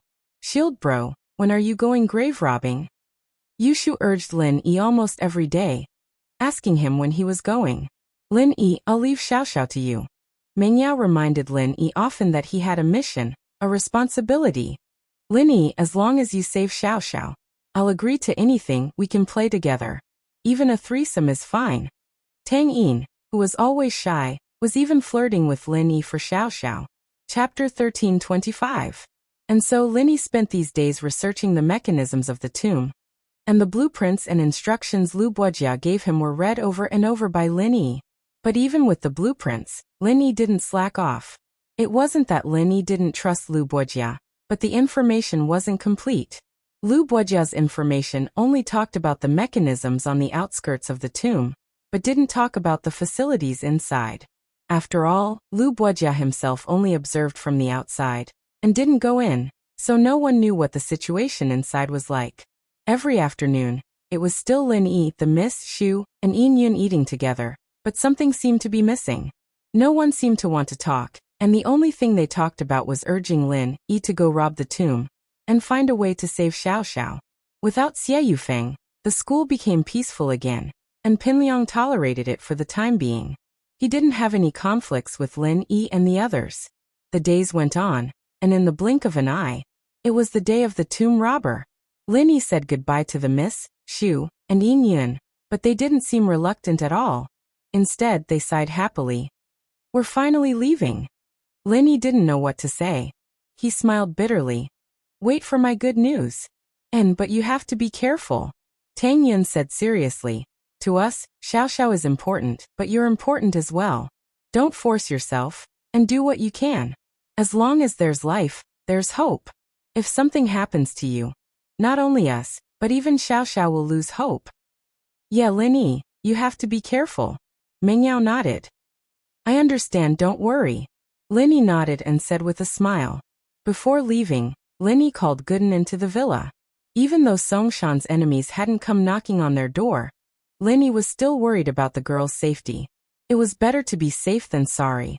Even with Faubert around, Faubert was only a peak late phase golden class, and while he could deal with normal opponents, he wouldn't be able to handle the stronger ones.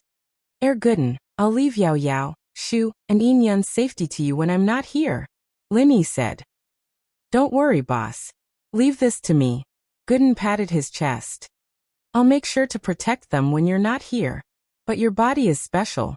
You have to remember what I said," Lin Yi said seriously. "If a master comes looking for trouble, and you don't have the confidence, just kill him straight away. Don't hold back.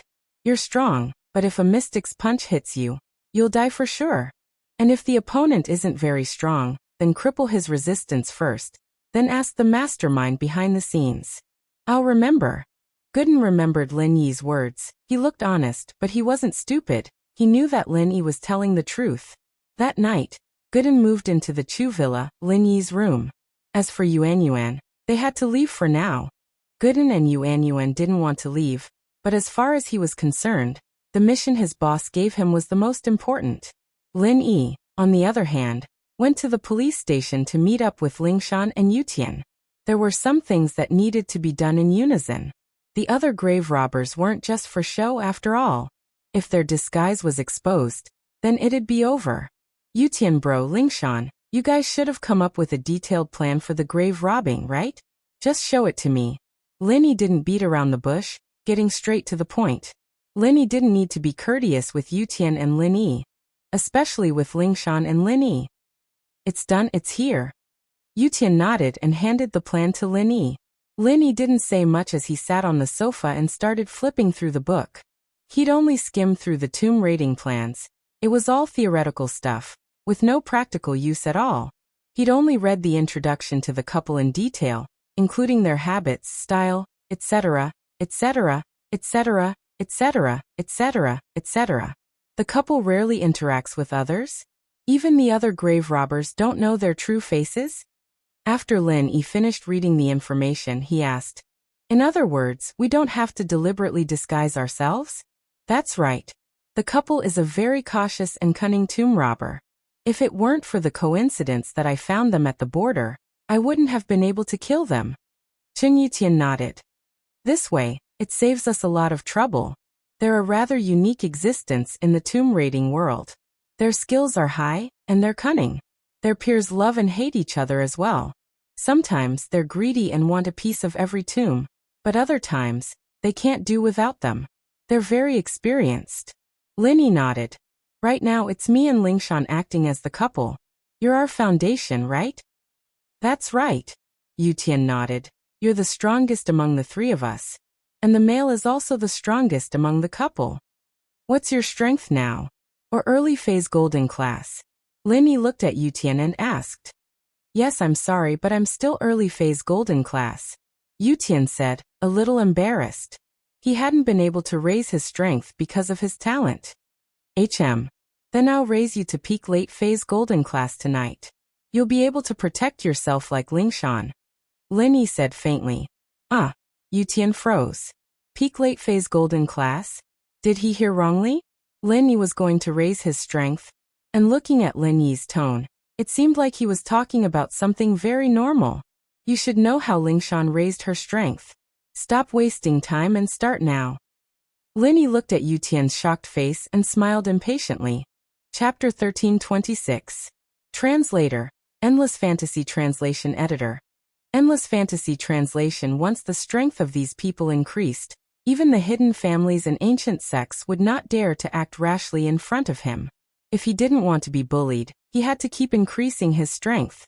But at the same time, he also had to help the people around him. This wasn't just helping him, it was also for their own good. Otherwise, once Lin Yi's strength reached a certain level, others wouldn't dare to do anything to him.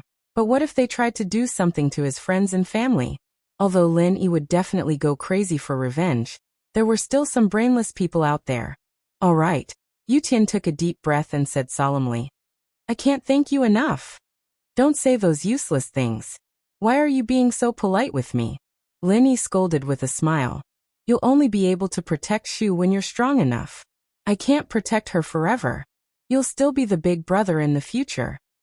But, you and Shu. Yutian actually approved of his sister being with Lin Yi. Although there was still Lingshan here, Tang Yun there, and Xiao Xiao there, but on one hand, Yutian could see that his sister really liked Tang Yun, and on the other hand he admired Lin Yi. Let's not talk about this. Lin Yi waved his hand, ending the topic. He put his hands on Yutian's meridians. Start channeling your arts, I'm going to start. Alright. Yutian nodded, and Lin Yi closed his eyes and entered the jade space, channeling the art of dragon mastery. In the next moment, a large amount of qi was absorbed into Yutian's body. Even if Yutian had heard Lingshan talk about how she leveled up once, he couldn't help but be shocked. Could this be the legendary power imparting? The purity of this qi was something Chen Yutian had never seen before. Even in the deep mountains and forests, the qi he absorbed wasn't half as pure as this. Chen Yutian didn't dare to waste any time and started absorbing as much qi as he could. Lingshan had already been through Lin Yi's leveling up, and so she wasn't too surprised. She sat quietly on the side, protecting the two, not letting anyone disturb them. After midnight, Lin Yi stopped channeling, and Yutian reached the peak of the late phase of the golden class without a doubt. What Lin Yi wasn't surprised was that he still stopped at the bottleneck, unable to take another step forward. I'm really at the peak of the late phase of the golden class? Yutian opened his hands in disbelief, shocked. Is this for real? In such a short period of time, I actually have this kind of strength. It's like a dream. I felt the same way back then. Lingshan looked at Lin Yi, who didn't seem to be affected at all, smiling bitterly. Just how strong was this person? Even if it was grandma, she'd lose some strength when she passed on her grandpa's strength. And there was no way she could raise someone from the early phase of the golden class to the peak of the late phase in such a short time. How many levels did he cross in between? This was simply inconceivable. That's all I can do for now. Whether or not you can reach the mystic class depends on your own efforts. Lin Yi said regretfully. If I want to raise you guys to the peak of the late phase of the mystic class, I'll have to work hard to become an earth class. You can still raise. Yutian's eyes widened. He didn't think that the day Lin Yi became an earth class would be the day he became a mystic late phase peak. This was too hard to accept, wasn't it? But the truth was the truth, and he had to believe it. After all, he'd seen it with his own eyes. From the early phase of the golden class to the peak of the late phase in one night. The speed was like sitting on a rocket. Alright, let's all get some rest. I'm tired too. Don't we have to leave early tomorrow morning? Lin Yi had been using every night to train, so that if he couldn't find the fruit, he'd be able to prolong Xiao Xiao's life when he became a sky class. The effect wasn't as good as the fruit, but it was a safer backup plan. After all, Lin Yi was sure that he'd reach the sky class one day. Ling Shan and Yu Tian didn't object, since it was getting late. But they were in Ling Shan's office, and sleeping was a problem. In Ling Shan's break room, there was a sofa that could fit 2 people if they squeezed together, but in the outer room, there was a sofa that could only fit 1 person. Lin Yi, you and Ling Shan can sleep on the bed, I'll sleep on the sofa. Yu Tian had already accepted the fact that Ling Shan and Lin Yi were sleeping together, so he suggested. Ling Shan blushed, but didn't object. In her heart, she'd long since considered herself as Lin Yi's woman. He'd seen everything, and even tried to seduce him. Why would she care about sleeping with Lin Yi? She couldn't wait. It's okay, I'm not sleeping. I can recover by training. I'll just rest on the chair, you guys sleep, Lin Yi said faintly. All right, Yu Tian nodded. I'll sleep on the sofa then. Yu Tian could see the disappointment on Ling Shan's face, but this wasn't something he could meddle in. It was better to sleep first. Then I'll go rest too. Ling Shan knew that Lin Yi was a man of his word. If he didn't want to go, there was no point in forcing him. After a night of silence, the 3 started their journey the next day, to the ancient tomb in the outskirts of Songshan City. The 3 of them were in an off-road car. It was Yu Tian's car, but the original license plate had been removed and replaced with a fake one. This was a common method used by grave robbers, and Ling Shan and the others naturally followed suit. Although the tomb was in the outskirts of Songshan City, it was still quite far from the city proper, about 5 hours of driving. There were no highways, and there were mountain roads in between, so 5 hours was a conservative estimate. Sure enough, when the 3 of them arrived at their destination, it was already evening. This was a very desolate foot of a mountain. At the foot of the mountain there was only a small village. It could be seen that the economy here was not very developed. The village was filled with bungalows, and the conditions were not very good. Chapter 1327. No need, let's go straight. We're all practitioners, we don't need to rest. Lin Yi said faintly. Ling Shan nodded. She'd forgotten that they were all practitioners, so she'd naturally suggest that they set up camp in a village to rest, but that wasn't necessary now. Then let's keep going. We should be there soon. Ling Shan said. The road became more and more difficult to advance. There was almost no one in this area.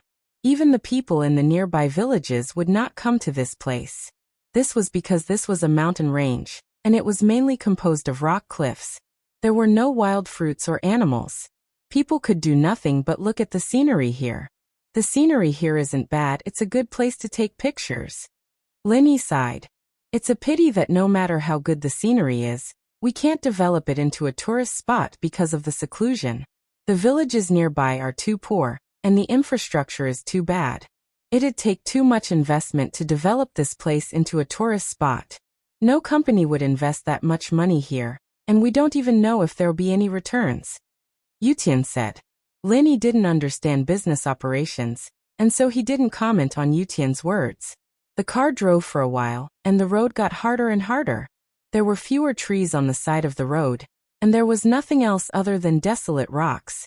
They'd thought that the scenery was pretty when they first entered the mountain range, but as time went on, it became boring and boring.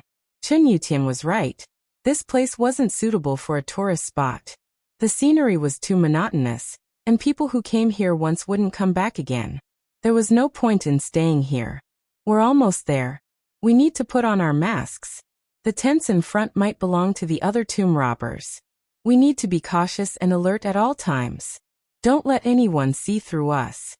Ling Shan reminded. There's no need to be vigilant. Being too vigilant would only make people suspicious. Let's just do what we need to do. Lin Yi said faintly. The couple's style is very overbearing and arrogant. The information mentioned that too. Everyone in the industry knows that. Why would they be cautious? You're right, I was too worried. Ling Shan said, getting taught a lesson. With that, Lin Yi, Ling Shan, and Yu Tian put on the masks they'd prepared beforehand. These masks were all taken from the couple, and they were all original masks. They didn't even need to copy them. As the car got closer, they saw rows of tents and rows of vehicles not far away. Most of the vehicles were off-road vehicles, but there were also a few large trucks. They were probably loaded with living materials. These grave robbers had many underlings, unlike the couple who preferred to be alone. When Chen Yutian drove closer, a few men with assault rifles walked out of the tent. Behind them, a short and skinny man waved his hand, signaling Chen Yutian to stop. "What are you doing? This is a military administrative area. There's construction in front of us. We can't go through." The short and thin man said lightly. If it were a normal tourist, they might have really believed the man's words and turned around to leave, but Chen Yutian came here with a purpose. Naturally, he wouldn't believe the man's words. Metal, wood, water, fire and earth. There's wood in front, right? Chen Yutian said faintly. This was the newest entrance to the grave robbers business, and he got it from Wuxia himself. He believed that the short and thin man would understand. "Oh," the man said calmly. "Heavenly King covers Earth Tiger." The previous sentence was a common opening in the tomb robbing industry, and this sentence was the agreed-upon secret code for this tomb robbing. If they could not answer, then sorry, the short and thin man would wave his hand, and the burly men with the submachine guns would not hesitate to open fire. If he could match the first sentence but not the second sentence, it was very likely that this person was also a member of the thief sect. He must have heard the news and wanted to fish in troubled waters to get some benefits. Therefore, the dark and thin man would never let these people have a share of the profits. "Pagoda-bearing Heavenly Kingly," Chen Yutian said calmly. He got this secret code from the couple's logbook. Even Wuxia didn't know this secret code. The couple might have been afraid of forgetting this secret code, so they recorded it in their logbook. Both Yutian and Lingshan wanted to laugh when they first saw the signal. The first reaction most people would have was the pagoda suppressing the river monster, but it'd be a huge mistake if they were to say something like that out of their mouth. "A friend from afar. May I ask which group you're from?" The short and thin man's face softened a bit. He knew that this was the group they'd agreed on. "Old hey, you don't even fucking recognize me anymore? Why were you wasting my time? Do you want me to make him run you over?" Before Chen Yutian could say anything, Linny opened the car door unhappily and jumped down, scolding the man. According to Chen Yutian's information, this old hey was the leader of the Red Pagoda tomb robbers, as well as the discoverers of this tomb. The couple had a weird temper and thought highly of their skills, looking down on their peers. They weren't very popular usually, but when it came to difficult tombs like this, they had no choice but to invite them over. And so, Linny started scolding them as soon as he got out of the car. "Male thief, you're still so bad-tempered. I'm just doing this for safety. The fewer people here, the more benefits we'll get. I'm just worried that someone might hear about this and come join in the fun." The short and thin man called Old Hay shook his head helplessly. He was pissed off, but there was nothing else he could do. "Humph," Linny huffed coldly. "Where are the others? Are they all here? My time is limited." "King Bro, Hao Yi and James are all here. They're resting over there," the short and thin man said. "Everyone's here? When is it starting?" Linny asked. According to the information he'd read, there were only 5 groups of people who'd come this time, and one of the couples had already become him. The other 4 groups were all present. Chapter 1328. He only nodded. "If you guys are hungry, you can buy some food over there." With that, the skinny man pointed at the 2 trucks not far away. "No need, we brought our own food," Linny said faintly before getting back into the car.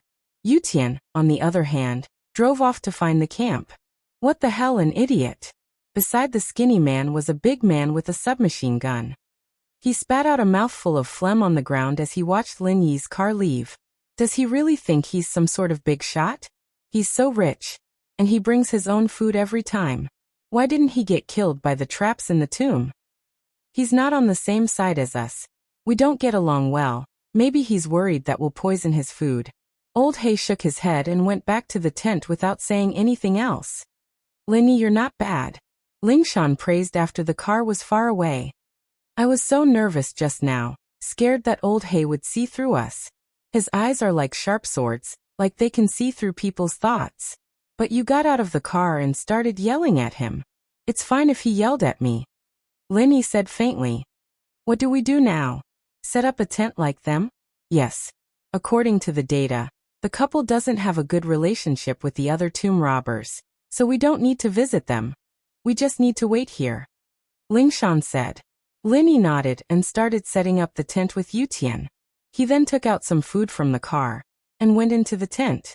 Old He had been watching Lin Yi's group with his binoculars and only breathed out in relief when he saw them setting up the tent like normal and not doing anything else. Although Old Black felt that there was nothing wrong with the burglar couple today, and everything seemed normal, for some reason, he felt that the male burglar couple gave off a dangerous feeling. It was different from before. Blackie shook his head. Perhaps he was being too sensitive. Inside the tent, Yutian and Lingshan were munching on bread and drinking mineral water. Lin Yi, on the other hand, just ate something and started practicing. There was an endless amount of energy in the jade space that he could absorb, so skipping meals was fine. As for that piece of bread, it was just out of habit. Let's take turns to be on duty at night. One person will be on duty while the others sleep, Lingshan said as she ate. I don't feel too reassured. I'm worried that they'll notice something and do something bad to us. Not at the moment, but it's fine. You guys go to sleep. I'll keep watch. Linny said indifferently. My cultivation is no different from sleeping. I can sense everything that is happening outside. Lingshan's mouth was agape, but she didn't say anything. She knew how weird Linny was, after all, and it wasn't a surprise to her. Xiaoke was about to die from tiredness. Money really wasn't that easy to earn. Earning some extra money to support the orphanage wasn't easy at all. Although the orphanage had received a huge donation from Songshan Songshan First School, more than 2 million, she couldn't just sit there and do nothing. She wouldn't let go of a chance to earn money. Songshan's anti-theft operation was still ongoing, and Xiaoke had no business to do at all. She had to look for other opportunities. She posted a mission on the Thief Store's website, and a tomb robber organization called Red Pagoda accepted her mission, asking her to help with the tomb robberies. And so Xiaoke came. But she didn't have a car. She did rent one before, but the driver would only drive her to the village in front at most. He wouldn't drive any further. It couldn't be helped. Xiaoke called a taxi, not a sedan. Driving on this kind of road would damage the chassis, and no amount of money would let her go. And so, Xiaoke could only walk after getting off the car. Although she was the successor of Fian sect, and her qigong was amazing, walking 10 kilometers in one go was still exhausting. After all, she was a girl, and her stamina wasn't that good to begin with. Damn it, I'm finally here. Yu Xiaoke was on the verge of tears when she saw the tent not far away. She couldn't help but cheer and use her qigong to run forward. Who are you? Old He was still blocking Xiaoke's path with a few men with guns. People from the Fian sect. Yu Xiaoke stopped and said while gasping for breath. You walked here? Old He was confused when he saw someone running over, but he didn't expect it to be the Fian sect he was waiting for. He couldn't help but sigh inwardly. Fian sect's people were amazing, running this far? Yeah. Why didn't you send a car to pick me up? I'm so tired. Xiaoke rubbed her waist and complained. Heavenly King covers Earth Tiger. Old He felt that this girl in black was most likely from Fian sect, but he still asked out of caution. Pagoda bearing Heavenly Kingly. Xiaoke said. Alright, I got it. Let me see what the tomb looks like. We should talk about our conditions. Of course. Please come with me. Old Black nodded. He didn't dare to offend the people of the Fian sect. The Fian sect was an established sect in the Thief sect. They had a unique understanding of secret mechanisms. This time, I'm not the only one participating in this grave robbing operation. So, we need to discuss how much we can give you. I don't have the final say. Of course, it all depends on your own ability. Old Black's words were very clear. If you want more benefits, you have to show some ability. If you can enter the tomb smoothly, then it wouldn't be a problem to give you a share. But if you're not good enough, then you won't be of much use. At most, they'll just give you a reward. Alright. Xiaoke nodded. Linny was training when footsteps came from outside the tent. Linny immediately came back to reality and stood up. Someone's here, but it's not a master. Tian, go take a look. Yutian was here as a follower, so Linny called him Lil Tian. Chapter 1329. What's the matter? Yutian asked faintly. The man paused upon seeing Yutian come out. He didn't expect the thief couple's follower to be such a master, noticing him walking over. But he wasn't surprised. Which tomb robber didn't have masters by their side? Even old Hay had a mystic-class master by his side. These people lived their lives with their heads hanging on their waists. One wrong move and they'd die in a tomb. Hey bro wants the two of you to go to his tent. The guests are here, and he wants to have a meeting to discuss the profit sharing. The man didn't beat around the bush, getting straight to the point. Alright, you go back first. We'll be right there. Yutian nodded. The man didn't say much. This was how the couple were, and they didn't interact much. He turned and left after informing them. Yutian went back to the tent and told Lin Yi and Lingshan what the man wanted. The man wasn't speaking softly, and Lin Yi and Lingshan heard him clearly. The three prepared themselves and left the tent, heading to Old Hay's. Old Hay's tent was the outermost one, in charge of interrogations and security. Lin Yi's tent, on the other hand, was the innermost one, and so by the time they reached Old Hay's tent, the others were already there. With the couple's usual style, they wouldn't take the initiative to greet other people, and so Lin Yi and Lingshan found a place to sit down. Yutian, on the other hand, stood behind them as a bodyguard. Kung Bro was the leader of a group of tomb robbers, and Kung Bro was just his nickname. As the name suggested, his face was full of holes, as if he had some sort of illness. In short, he was terrifyingly ugly. Old Hao, on the other hand, was an old man in his 50s. According to the information, he was a senior in the tomb raiding industry, highly respected and experienced. This time, Old Black was afraid that he wouldn't be able to take the tomb for himself, and that others would have other ideas, so he got Old Hao to take charge. The last person was a foreigner named James. But thinking about it, James was just his alias. It was impossible for people in this industry to show their real names. Many foreigners were interested in antiques, but not many of them were here to rob tombs. This James is a capable person. It was said that when the tomb was first discovered, he was there as well. And Kung Bro was there as well. Only Old Hao joined later. Alright, everyone's here. It's not the first time we've worked together, so there's no need for introductions. I'll introduce you all to an external helper, a famous one in the Steel sect, the successor of the Fian sect. With that, Old Hay waved his hand, and Xiaoka walked into the tent. Lin Yi and Lingshan paused when they saw Xiaoka enter the tent. Why was she here? But when Old Hay introduced the Fian sect, he suddenly remembered that the first time he met Xiaoka, this girl had claimed that she was a disciple of the Fian sect, and wanted to compete with him. Who would have thought that Xiaoka would be invited by Old Hay as well? Lin Yi and Lingshan exchanged glances, both a bit surprised and a bit alarmed. They couldn't let Xiaoka find out about their identities, at least not in front of everyone. Otherwise, they'd have no chance at all. Everyone knows what the Fian sect does, and I'm sure everyone here knows about the traps in the tomb. We don't have much confidence, and Lu Buojia isn't helping us, so we can only ask for external help. Old Hay said, let's split the benefits before we rob the tomb, so we don't have to worry about conflicts later. I agree. We need to have rules when we're working together, otherwise we'll get blinded by greed. Old Hao was the first to agree. He was here to hold the line, so naturally he agreed with Old Hay's point of view. I agree as well, it's better to be clear about this. Kung Bro nodded. Nothing can be accomplished without rules, I agree. James said in a weird tone. I have no objections, Lin Yi said faintly. Alright, since no one has any objections, then let's start splitting the benefits. I have a suggestion. I wonder if anyone has any objections? Old Hay said. We found this tomb together, but I was the one who got the clue first, so I should take 30%. Yes, that's a good idea. Everyone nodded. Every profession had its own rules, and as the one who gave the clue, Old Hay naturally had the right to take 30%. Kung Bro, Old Hao, the duo and James, you guys take 15% each, and the remaining 10% goes to the Sparrow Girl from the Fian sect. Old Hay said. Of course, the Sparrow Girl needs to show her true strength. Sure. After a moment of silence, Kung Bro, Old Hao, and James all nodded in agreement. There had to be a lot of treasures in this sort of dangerous tomb, but if they didn't have someone powerful, they wouldn't be able to get in. 15% didn't sound like much, but it was still a huge amount of wealth. Moreover, this distribution was clearly the most reasonable. Although Old Black took double, he was the one who put in the most effort.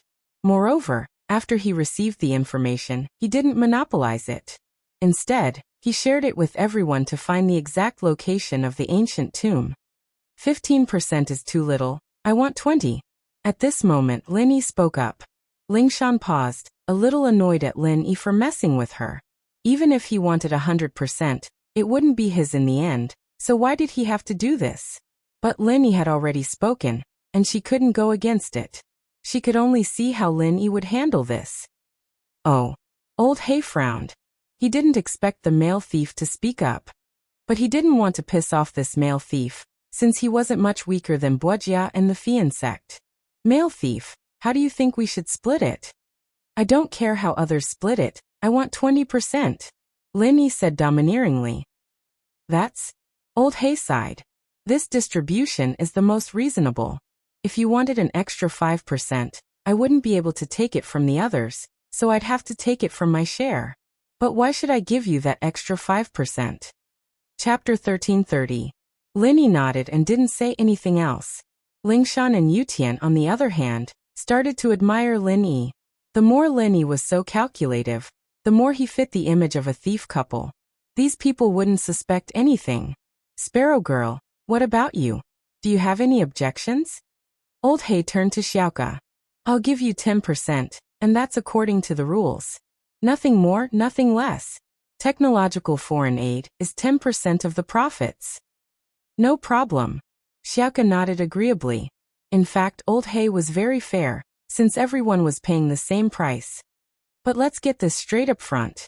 If you can't solve anything, then I'll just give you some money and let you go back. Old He said. This 10% is still valuable. I understand. Xiaoka said confidently. You know Fian sect's reputation, right? They keep their word. But I want cash for this 10%, not items. What Xiaoka lacked was money, and she had no use for the treasures in the tomb. It would be hard to get rid of them, so she suggested it directly. Sure, but you know the rules. The discount rule is 20% off the market price. Old He said. We can't get rid of them immediately. There's always a risk if we keep them in our hands. Understood. Xiaoka nodded. But if you don't want them, I can pick them up, right? That's up to you. Old He nodded. Lin Yi didn't know whether to laugh or cry at Xiaoka's words. This girl really was a little money grubber. She didn't want to let go of anything at all. Why would she want to pick up things that other people didn't want? But no matter how small a mosquito was, it was still meat. These grave robbers had very high standards, and they wouldn't be interested in normal things. Picking them up would take up too much space, and some small things like gold and silver would be good for Xiaoka. After confirming the division of benefits, there was nothing else to talk about. Old He said, since no one has anything to say, then it's settled. I don't want any conflicts of interest. I think with Old Hao here, everyone can follow the rules. Everyone nodded, but no one knew how much sincerity was in this nod. When the benefits were not big enough, everyone could naturally abide by the rules, but once the benefits were to the point of making people jealous, then it was hard to say. I'll head back first. Lin Yi said faintly as he stood up and walked out of the tent, Lingshan and Yutian following closely behind.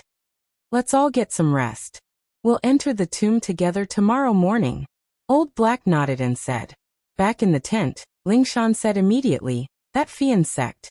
But Lin Yi put a hand over her mouth and made a shushing gesture. Lin Yi, on the other hand, continued. The Fian school might not be able to do that. We have some key information about this tomb in our hands. Even if they could solve it before, the last step is still up to us. Otherwise, everyone will die. With that, Lin Yi pointed at a corner of the tent. Lingshan and Yutian looked at where Lin Yi was pointing, and saw that there was a listening device installed on the side of the tent. Lingshan's heart skipped a beat. She was lucky. She had been too rash, and if it weren't for Lin Yi's quick reaction, she would have been exposed. She wanted to say that Fian sect's flying sparrow girl was Xiaoka.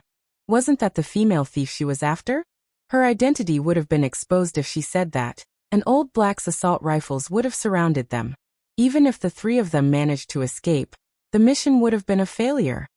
Tian, check the inside of the tent, see if anyone did anything to it. After saying that, Linny seemed to have remembered something, ordering Yutian. Yes. Yutian pretended to check the insides of the tent. It'd be too fake if he found the listening device right away. He wanted to search for a while before taking it out. He'd also check the other parts of the tent to see if anyone had done anything to it. Old Black was listening to Lin Yi and Ling Shan's conversation with a listening device, and he heard Lin Yi telling Yutian to check if anyone had done anything to the tent. He was troubled. He thought to himself that this couple was still on guard against others. But that was to be expected. Who wouldn't be on guard in this line of work? He'd asked his men to put a listening device in someone else's tent when they were discussing. Wasn't that to guard against others as well? After hearing Lin Yi's words, Old Black finally understood why Lin Yi was so confident in asking for 20%. He had a trump card. He actually had information on this tomb. Old Black's heart palpitated as he listened to Lin Yi talk about the mechanism. Luckily, he'd agreed to Lin Yi's request. Otherwise, wouldn't they all be dead in the tomb? Wouldn't it be a huge loss if Lin Yi took advantage of them all? Not long after, it was obvious that the male thief subordinate, Xiao Tian, had found the listening device. There was only a creaking sound, and there was no sound from the earpiece. The listening device had been destroyed. Didn't expect this couple to have a trump card up their sleeves. No wonder they were so cocky. One of Old Black's underlings said.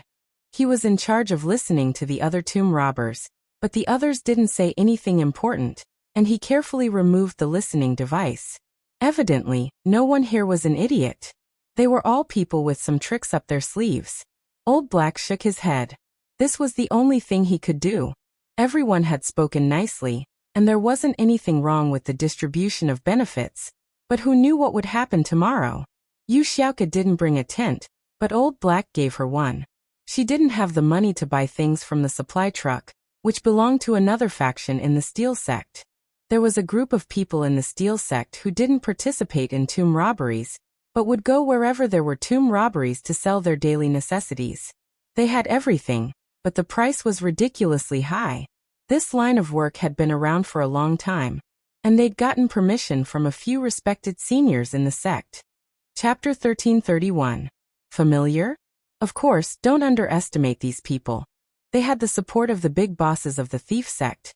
If anyone dared to touch them, they would be ostracized by the entire thief sect. These grave robbers were all rich, and they weren't afraid of the high prices of their daily necessities. Most importantly, they were too lazy to carry it. However, the thief couple was a special case. Although these two people were incomparably arrogant, they were very vigilant. They were always on guard against others trying to harm them. Therefore, regardless of clothing, food, shelter, or transportation, they rarely bought anything from others. Instead, they carried it themselves. Xiaoke knew this rule as well. She carried a backpack filled with biscuits and water, as well as some essential tools. A little money grubber like her wouldn't spend a lot of money on food. After returning to the tent, Xiaoke set up an alarm system before laying down on the mat to sleep. Although they were all from the thief sect, Xiaoke was a girl, and she had to be careful when she was out alone. Today, why does the male thief's voice sound so familiar? Xiaoke murmured to herself. Have I seen him somewhere before? Xiaoke was part of the thieves' sects and had participated in a couple of tomb traps, but she'd never met the couple before. Both of them were wearing masks, and if she'd seen them before, she should have had a deep impression of them, but she hadn't seen them before. Could it be that she'd seen the couple without their masks? Xiaoke froze, shocked by her own bold idea. Was that even possible? Forget it. Xiaoke shook her head and didn't want to think about it anymore. The couple was wearing masks, so it was obvious that they didn't want people to see their real faces. If she went over to see them, they might hold a grudge against her. Xiaoke was here for money. As for other things, she didn't want to cause more trouble. As for Xiaoke, Old He didn't eavesdrop. Xiaoke was alone, and he wouldn't be able to get anything out of it. The Fian sect was known for their cautiousness. There was no need for him to do anything unnecessary. On Lin Yi's side, after Yutian removed the bug, Lin Yi glared at Ling Shan. Be careful next time. Think before you speak. Like an idiot. Aya, don't talk about the silly girl. I know I'm in the wrong. Lingshan blushed, embarrassed by Lin Yi's words. I didn't know these grave robbers were this cunning, planting bugs here. In the future, unless I take the initiative to ask, don't talk about the plan, Lin Yi instructed. The jade had warned them of danger when they entered the tent. And so Lin Yi subconsciously covered Lingshan's mouth and said something random, not expecting to actually find a listening device in the tent. I understand. Lingshan nodded obediently. Chen Yutian learned from Lin Yi. He didn't speak before because he didn't have the time to. Now that he was reminded by Lin Yi, he realized that these tomb robbers were much more cunning than he thought. When are you going to arrest them? Lin Yi asked. With their numbers and weapons, it's not hard for us to escape, but it'll be hard to take them all down. We'll play it by ear. Once all the traps are solved, I'll inform my colleagues to surround this mountain range and take them all, Yutian said. All of them? I hope so. Lin Yi smiled and didn't say anything else. The map Wuxia gave him was already hard enough. Who knew what other traps were waiting for him? This ancient medicine saint was very famous, and he knew a lot of people from all walks of life. The traps in the tomb were all designed by these people, and normal people wouldn't be able to solve them. At night, Lin Yi sat on the ground practicing, while Lingshan and Yutian fell asleep. They needed to recover their stamina and spirit to their peak for tomorrow's operation. The next morning, Lingshan and Yutian woke up early. They were both practitioners, and while they weren't as good as Lin Yi at staying awake, they could still recover their stamina in a short amount of time. You're awake. Eat something, we'll go to Old Hay's place. Lin Yi heard people walking around outside the tent. The other tomb robbers must have woken up as well, but whether or not they were resting wasn't something Lin Yi cared about. You didn't sleep the whole night? Lingshan asked. Yeah, don't ask useless things like that. Let's eat and leave. Lin Yi said impatiently. Lingshan didn't dare say anything else. She and Yutian took a few bites of bread before the three left the tent. As expected, Xiaoke, Kung Bro, and James were all in Old Hay's tent. Only Old How wasn't there yet. Old people weren't as energetic as young people. Two thieves, you're up so early as well? Old Hay greeted Lin Yi and Lingshan with a smile. Ever since he heard what Lin Yi said in the tent yesterday, Old Hay's attitude towards Lin Yi had grown even more respectful. Lin Yi humphed coldly. You're the one who put the bug in? Haha, my men don't know any better. Don't take offense. Old Hay laughed. Only a couple like this would be able to expose something like this to their face. If it were someone else, they'd be too embarrassed to bring it up. But now that it was out in the open, everything was a lot easier. There was no need to hide it anymore. Now you don't think 20% is much, right? Lin Yi asked. Naturally. If you can help out in a critical moment, I'm willing to give you that 20%. Old Hay said. Good that you know. With that, Lin Yi found a spot and sat down, closing his eyes to rest. Lingshan sat beside him as well. And Yutian stood behind Lin Yi and Lingshan like a door god. Xiaoke didn't say anything, just sitting beside Old Hay's tent and drinking the porridge. Old Hay was treating her, so she'd be wasting it. One can cost 10,000. Xiaoke's heart ached as she drank. Wouldn't it be better if she had 10,000? She could buy a cart full of porridge and feed the kids in the orphanage for so long. Chapter 1332. You can have it. And so, Xiaoke complained as she ate. This porridge seller was really scamming her. She'd see if she could steal some money from them after the tomb raid. Haha, it was decided. As the saying goes, even thieves have their own rules. In the Steel sect, they also rely on their own abilities to survive. It's okay to do evil, but it must be done skillfully. If they openly rob with weapons, then it's not what the Steel sect does, it's what the underworld does. However, with the development of the Steel sect, some people began to break the rules, especially some newcomers, who became impetuous and greedy. However, they didn't dare to be too brazen because of the deterrence of the big bosses of the Steel sect. They just played some tricks in the dark. The competition on the surface was still based on skills. Whoever was more skillful would get more. Of course, the thief gangs in the city didn't belong to the thief sects anymore, and they didn't care about the rules. That was why Xiaoke got ganged up on that day. Do you want some porridge? Old Hay took out 2 cans and tossed it to Lin Yi. Don't worry, I'm not stupid enough to poison it. Don't be scared with Old How here. Plus, I can't ignore what you said yesterday, whether it's true or not. I'm not hungry. Lin Yi took it and put it on the table in front of Xiaoke. You can have it. Xiaoke didn't reject it and accepted it. She wouldn't even be willing to drink a few kuai a can of 8 treasure porridge, let alone a 10,000 kuai 1 can. Now that Big Head was paying, she wouldn't hold back. Old Hay shrugged and didn't say anything else. The couple's personalities were a little out of place, and these people were used to it already. After a while, Old How came to Old Hay's tent with a few of his underlings. He didn't look embarrassed when he saw everyone there. Old Hay, can we start now? And I'll go check out the tomb today. Everyone pack up. We're going to rob the tomb. Old Hay nodded. This time, the profits belong to everyone, and I hope that you guys don't hide yourself. Use whatever skills you have, or no one will get anything good. Of course, it's not the first time we've worked together. Kung Bro nodded in agreement. Although I'm not as experienced as you guys, my technological equipment is top-notch, James said. I'll definitely do my best if I'm needed. Humph, as long as my 20% is not a small amount, there is naturally no problem, Lin Yi said coldly. Alright. Old How is here too, so it's settled then. Old Black was obviously a very careful person. He confirmed these things again and again, afraid that there would be any problems. In half an hour, we'll be here, and then we'll go explore the tomb together. Everyone nodded and went back to prepare, but Lin Yi, Lingshan, and Yutian didn't go back, sitting there quietly as if they didn't hear what Old Hay said. Male thief, aren't you going to prepare? Old Black asked. No need, Lin Yi said calmly. We're just exploring the tomb. What's the point of bringing so many things? Do you want to die? Old Hay shrugged and stopped talking to Lin Yi. Talking to this guy was just asking for trouble. The guy's personality was too weird, no wonder he wore a mask all the time. With that temper, he must have a lot of enemies. If people knew what he looked like, he'd die sooner or later. Xiaoke didn't leave too.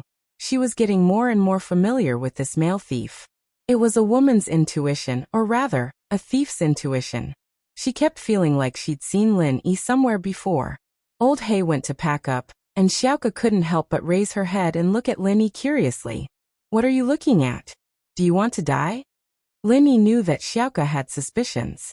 Lin Yi had purposely changed his voice, but Xiaoke might still be able to see through it. It was an intuition. Xiaoke stuck her tongue out, but didn't continue asking after seeing Lin Yi's fierce face. Half an hour later, everyone came back with their tools. With Old Hay at the front and the others at the back, they headed towards the tomb. The tomb was at the bottom of a cliff in the mountain range. This kind of cliff, if one didn't know that there was an ancient tomb down there, they wouldn't go down. It was all rocks here, and there was no grass or animals. No one would be dumb enough to go play at the bottom of the cliff. At the edge of the cliff, Old Hay's men started assembling the crane they brought, and in the blink of an eye, a small crane was assembled. My men will stay up there, but for the sake of fairness, your men can stay up there willingly, Old Hay said. The reason for this was because he didn't want Old Hay to come up and leave the others at the bottom, suffocating them to death. Kung Bro, James, and Old How all had people stay up there, but Lin Yi said faintly, I only have 3 people, so there's no need. You'll be the last to go up. That's not a problem. Old Hay paused and nodded. He had the most people up there, so it was fair for him to be the last to go up. Of course, he didn't know that Lin Yi was only saying that to confuse him. With the height of the cliff, even a golden class wouldn't have a problem jumping down, much less a mystic. When Old Lin kicked Lin Yi off the cliff, he didn't fall to his death. There was no way he'd die now. The crane first sent Old Hay, Old How, James, Kung Bro, and Lin Yi down, and then the rest of the men went down one by one.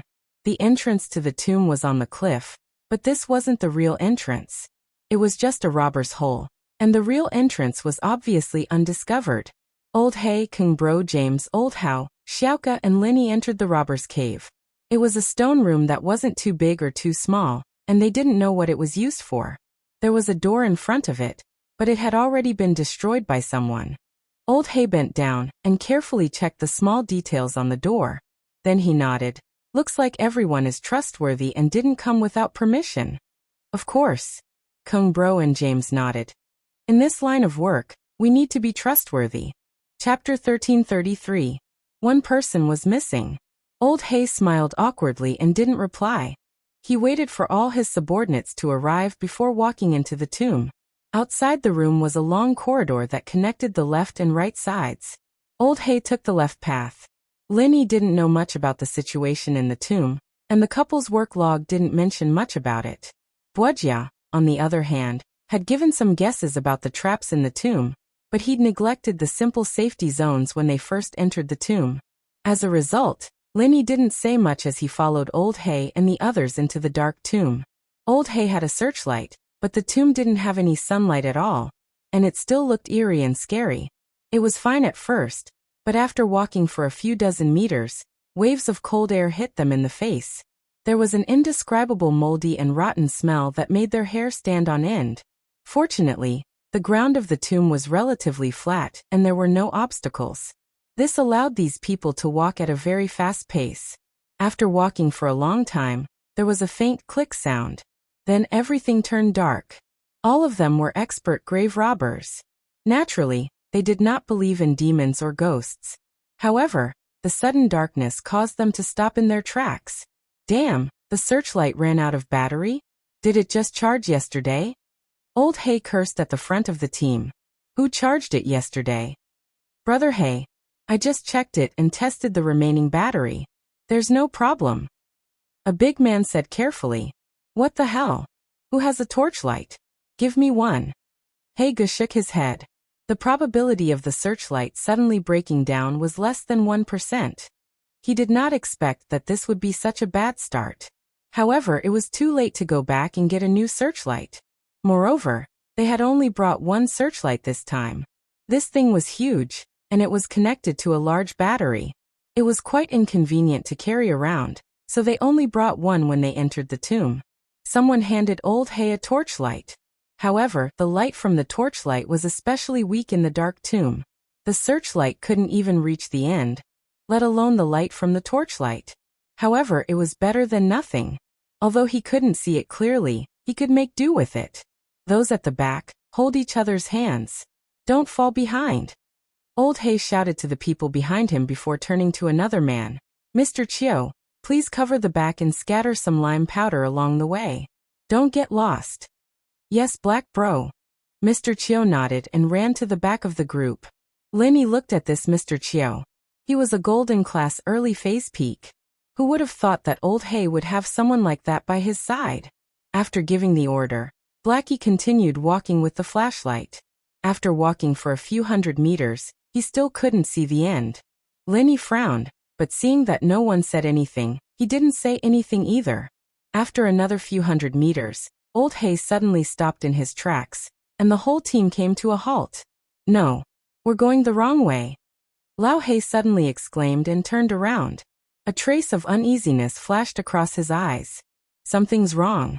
Last time, we only walked for about 10 minutes to reach the entrance of the underground palace. This time, we walked for about half an hour. There's still a path ahead. No way. How could this be? James exclaimed. How did you lead the way? Fuck, I knew something wasn't right. Why are we taking so long? My legs are going to go numb. Kung Bro also complained. Stop arguing, Old Hay, what's going on? Old Hao spoke up, interrupting them. He was the only one who hadn't been to the tomb before, so naturally he didn't feel anything wrong. Old Hao, I think we're going the wrong way. This path seems endless. We need to go back. Old Hay said. What us? You're the one who went the wrong way. Kung Bro complained. Alright, now's not the time to push the blame away.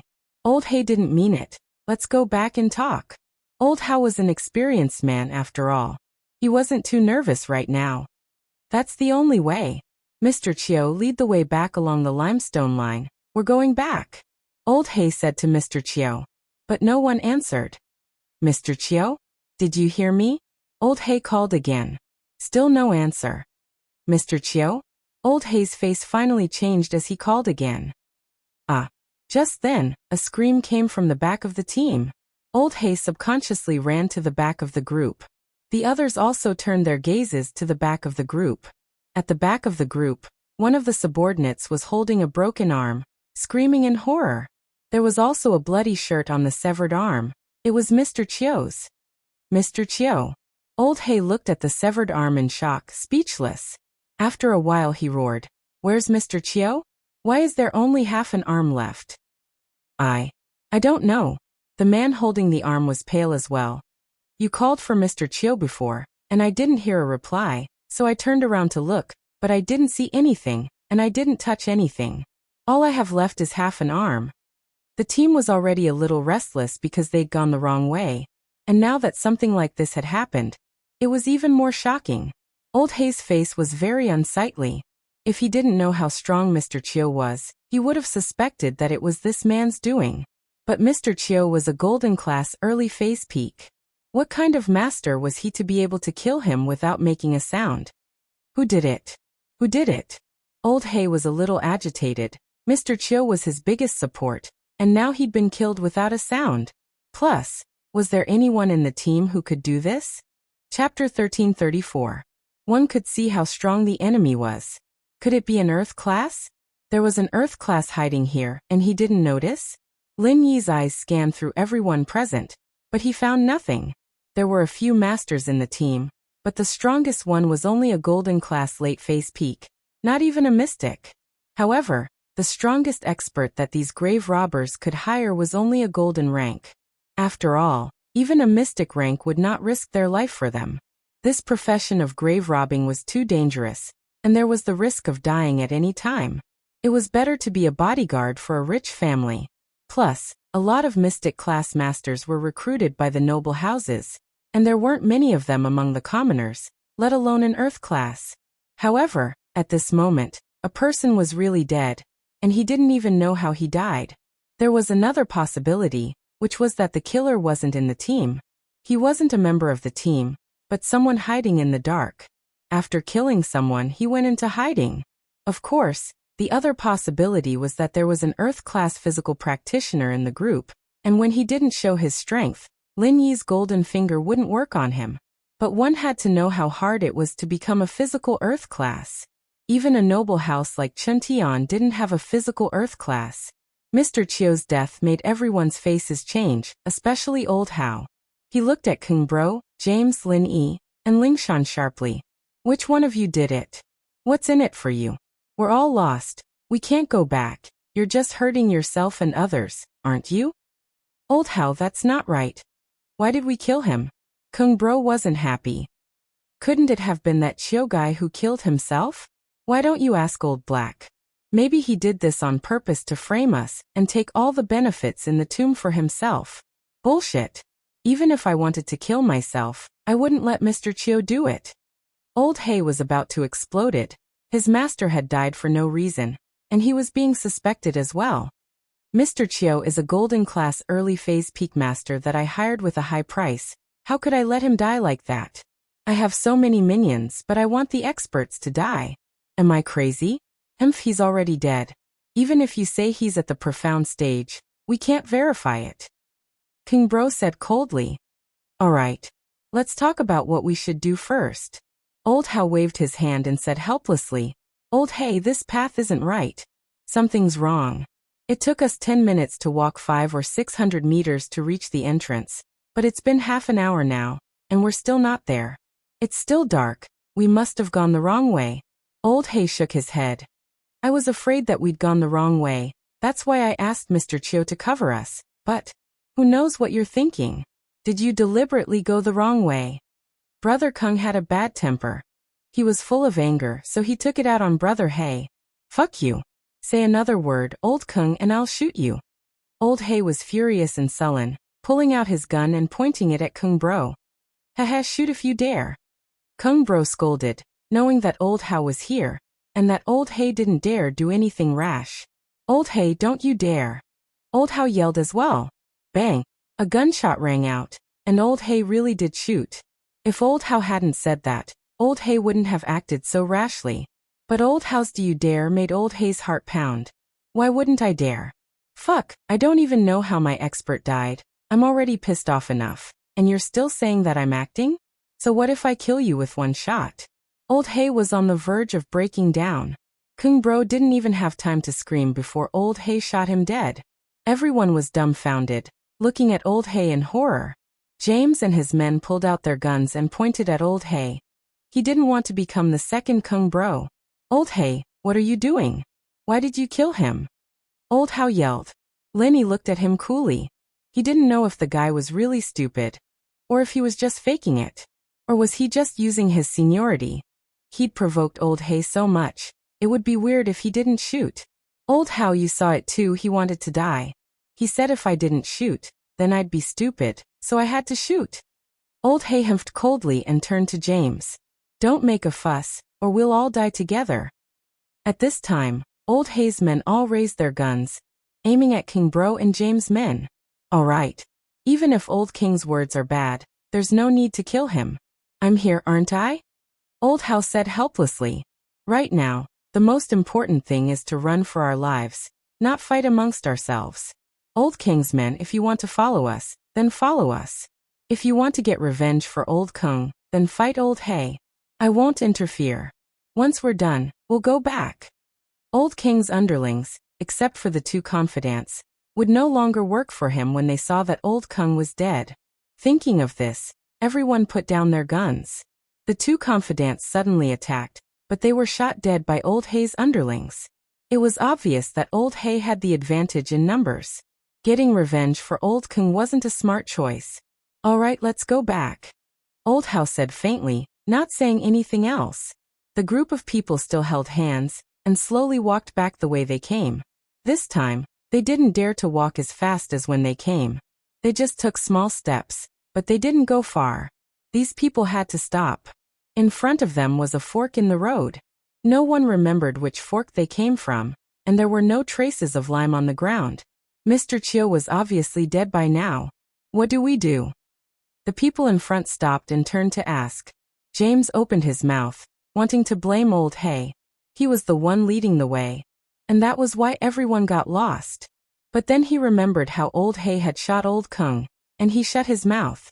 He was the only foreigner here, and if a fight broke out, he'd be at a disadvantage. Chapter 1335. Xiaoka frowned. There was no difference between the two passageways, and they looked the same from the outside. She really couldn't tell the difference. I can't tell either.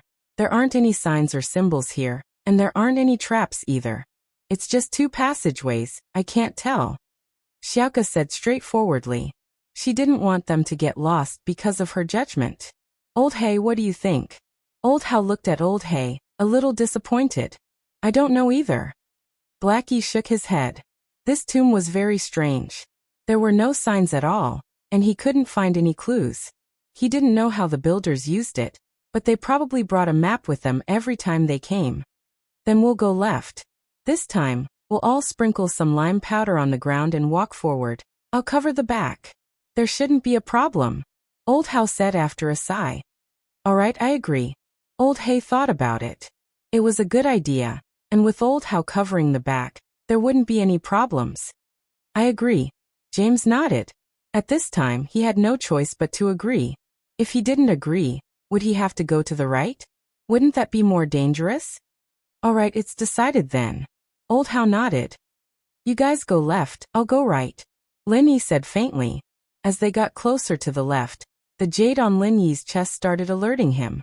Evidently, there wasn't anything good here, and so Lin Yi chose the right. What? You guys aren't going with the rest? Old Hao's face darkened at Lin Yi's disagreement. He was the one who suggested going left. I want to go right, is there a problem? Lin Yi huffed coldly. Up to you. Let's go. Old Hao said to the others with a cold smile, pissed at Lin Yi's insensitivity. Old Hay frowned, suddenly remembering what he'd overheard yesterday, Lin Yi's words. Could it be that Lin Yi had full confidence? Otherwise, why wouldn't he go left with the rest? With that thought, Old Hay hesitated. Old Hao, let's go right. What? You trust him? Old Hao's face turned even uglier. I agree with the right. Xiaoka spoke up as well. She didn't know why, but she didn't like this Old Hao at all, so she decided to support the couple. At that moment, Lin Yi was already walking to the right, with Lingshan and Chun Yutian following close behind. Old He hesitated, but brought his men with him. Lin Yi's confidence only increased after seeing how confident Lin Yi was. Xiaoka walked in as well, and James hesitated for a bit before following them in. Anger flashed in Old Hao's eyes. He was the one with the most authority in the group, but now no one listened to him. Even Old He, who'd invited him, listened to the couple. It pissed him off. But now that everyone was gone, he couldn't go to the left alone. He coughed and followed helplessly with his men. The right path wasn't long, and after a while, they came to another fork. Left and right again. This time, everyone was dumbfounded. Why were there two more paths? Previously, because it was behind him and the cave was pitch black, he didn't notice it. Now that he noticed it, it was already too late. How do we go? Old He looked at Lin Yi hesitating. He didn't know if Lin Yi was confident or not. Let me take a look. Lin Yi stood near the two paths, sensing the danger within. But what Lin Yi found strange was that the jade didn't warn them. Were they both safe? Lin Yi frowned. He couldn't make up his mind. Why aren't you going? Old Hao spoke up. You're not leaving, are you? I told you to go left before, but you guys didn't listen, insisting on going right with him. Old Blackie was a bit shaken by Old Hao's words. Are you sure about this, male thief? I didn't ask you to come. You came on your own. Lin Yi said faintly, not giving Old He any hints. You can go back if you don't want to. Let's go, follow me back. We'll go left. Old Hao said. Old He and James looked at each other. They could see the hesitation in each other's eyes. Lin Yi looked at Old Hao, but continued walking to the right path. Since there was no danger, he'd just take one. There was a saying that all roads lead to Rome. They might be able to get out of here. Lingshan and Yutian, on the other hand, trusted Lin Yi 100%. Especially Yutian. He was someone who'd survived the jungle with Lin Yi, and Lin Yi was a very strong instructor. He could easily avoid the enemy's traps in the jungle, and he had sharp senses and senses. Yutian didn't suspect Lin Yi at all. Old He saw that Lin Yi was leaving, and after some hesitation he followed. As far as he could see, the couple were arrogant people, but they were very careful. These two treasured their lives, and wouldn't do something that would kill them. Old He followed, and so did Xiaoka. James hesitated, but followed as well. Old Hao, on the other hand, had a displeased look on his face. After another 100 meters or so, Lin Yi stopped abruptly. Male thief, what's wrong now? Old He paused. There wasn't a fork in the road. Why did Lin Yi stop? Look behind you. Lin Yi turned around and said faintly. Lin Yi was more attentive this time, and noticed that there was a slight dip in the hallway when he was walking. If he wasn't mistaken, this should be the intersection of the two caves. Sure enough, there were two passageways behind them. They were exactly the same as the passageways they had seen before, and these people had come out from the right passageway. There's another tunnel. Old He said, shocked. If I'm not wrong, we'd come out from here if we went from the left. These two tunnels are connected. With that, Lin Yi didn't stop. Chapter 1336. After a while, there were 3 forks in the road. All 3 entrances were exactly the same. People without a map would have been lost by now. Lin Yi stood at the entrance of the 3 forks, testing it out before going to the right. The other 2 jade pendants reacted, especially the one in the middle. Naturally, Lin Yi went back to the one on the right. The people behind him continued to follow, and even Old Hao didn't say anything this time. After another few 100 meters, Lin Yi stopped again. There was still no exit in front of him. Old He, on the other hand, subconsciously looked back as well, but there wasn't any passageway. He didn't know what Lin Yi was doing. Your man died here. Lin Yi said faintly. Old He was stunned. He quickly shone the flashlight on the ground. With the weak light, there was indeed a pool of blood not far from the cave floor. However, if one didn't look carefully, they wouldn't be able to see it at all. So that means this is the right way? We didn't go the wrong way? James said happily. Old Hao's face darkened, but he said, all roads lead to Rome. We might be able to get here from the left as well. But at this time, no one would argue with him. At this time, everyone saw the joy of success. Everyone finally walked out. But where's Mr. Chio's body? Old Hay looked around curiously, but didn't find a body. I don't know. Linny said. I have no obligation to find a body for you. If you want to look, then stay and look. No. I'll go with you. Old Hay trusted Linny completely now. Thank God he heard what Linny said yesterday, that made him trust Linny so much. Otherwise, he wouldn't be able to go back alive today. This time, there were traces of lime on the ground, evidently from Mr. Chiu. But he didn't see Mr. Chiu's body along the way, which confirmed Lin Yi's guess. There was a master in this tomb. Of course, Mr. Chiu was too far from Lin Yi, and with so many people holding hands, the line was very long, so Lin Yi didn't sense the master's aura. But if this person had gotten close, Lin Yi would have been able to sense it. This is the place. After a while, Lin Yi stopped and turned. We went the wrong way here. Everyone turned their heads after hearing Lin Yi's words. As expected, there was another cave behind them. Evidently, they had entered the wrong cave. That's right, I remember now. There was a rock blocking this entrance, and now that it's gone, I went the wrong way. I was looking for it, but I didn't know it was taken away. Old Hay slapped his forehead in realization. Who took it away? Linny frowned. It seemed like he'd been dragged into a trap without realizing it, and the person behind this trap had an Earth class helping them. He'd thought that having a mystic class among the tomb robbers would be the best, but Linny wasn't expecting this. But Linny didn't regret coming to this tomb. Even if he knew that there was an Earth class here, Linny still had to come. There were things that a man should do and shouldn't do. Linny had to come for Xiao Xiao, no matter how dangerous or difficult it was. Even if the enemy was an Earth class. If you want to stop me, I'll blow you up with an energy bomb. After blowing you up, I might live. But even if you don't die, you'll be crippled. So the appearance of an Earth class gave Lin Yi some pressure. But it didn't stop Lin Yi's determination to continue exploring the tomb. Someone's been in the tomb. James also remembered the stones here and exclaimed. Someone came to this ancient tomb before us. But some of the small marks that I have placed at the entrance of the old tomb have not been destroyed. Old Hay knit his brows and doubtfully said. Although one can enter the old tomb without destroying those small marks if one's qigong reaches a certain level, the crux of the matter is that other than me, no one else knows what those small marks are. Lin Yi snorted at Old Hay's words. Even Lin Yi could enter the tomb without breaking the markings, let alone an Earth class. He was underestimating mystic class and above. Only the few of us know about this tomb. Who came in first? James frowned as well.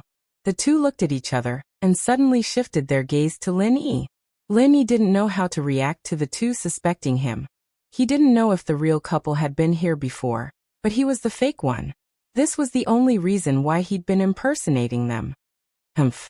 If I was the one who did this, why would I bring you guys out? Are you retarded? Lin Yi smiled coldly. The two were used to Lin Yi's way of talking, but Lin Yi was right. If it was him, he wouldn't have to bring them out. But could it really be the dead old Kung? Now that he was dead, there was no proof. That's true. It's all thanks to the male thief this time. I think it's that bastard old king's doing. Old Hay humphed.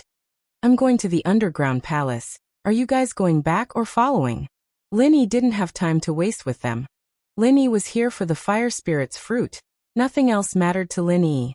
I think we should go back first, discuss and come up with a plan? Old How suggested. Today's been such a bad day, and 2 people died, one of whom we don't even know how he died. If we don't get to the bottom of this, it'll be weird. Oh, then you guys go back. Lin Yi said faintly. To Lin Yi, the biggest enemy in this tomb was the Earth class. Everyone else was nothing to Lin Yi. Male thief, I think Old How's right. Old Hay said after a sigh. Without Mr. Chiu's protection, Old Hay was at a disadvantage. Evidently, he wanted to go back and find some more masters to protect him. Chapter 1337. Lin Yi didn't care if these people were following him or not, but Lingshan looked at Lin Yi and gave him a meaningful look. Lin Yi remembered immediately that this trip to the tomb was Lingshan and Yutian's mission. Their main mission was to capture these tomb robbers, and exploring the tomb was just a side mission, so these people's whereabouts were very important. Lingshan didn't want to explore the tomb alone. She wanted to keep an eye on the robbers at all times, and if anything happened, she'd be able to call for reinforcements to surround the place. She was afraid that these people would think that the tomb was too dangerous and give up on this mission. If that were the case, it'd be a lot harder to capture them once they left, so Lingshan suggested going back first. Lin Yi sighed. He was worried, but Xiao was already frozen in the coffin, so there shouldn't be any problems anytime soon.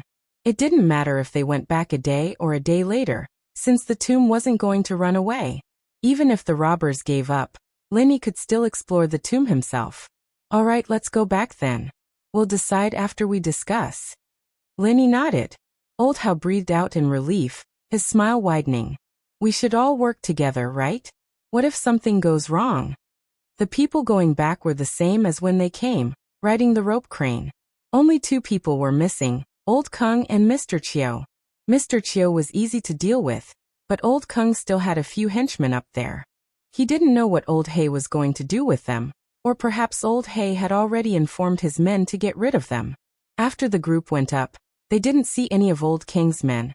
Only a few who had surrendered to Old Hei. That was how it was. When the tree falls, the monkeys scattered, Old Kung was dead, and his men would only be killed if they fought to the end. However, Lin Yi did not care about these things. Old Hei was just a tragic pawn. Although it seemed that he had taken advantage of Old Kung and absorbed his men, Lin Yi felt that he was being used. An invisible net had enveloped everyone, and an invisible ghostly hand was pushing everyone in the direction he had predicted.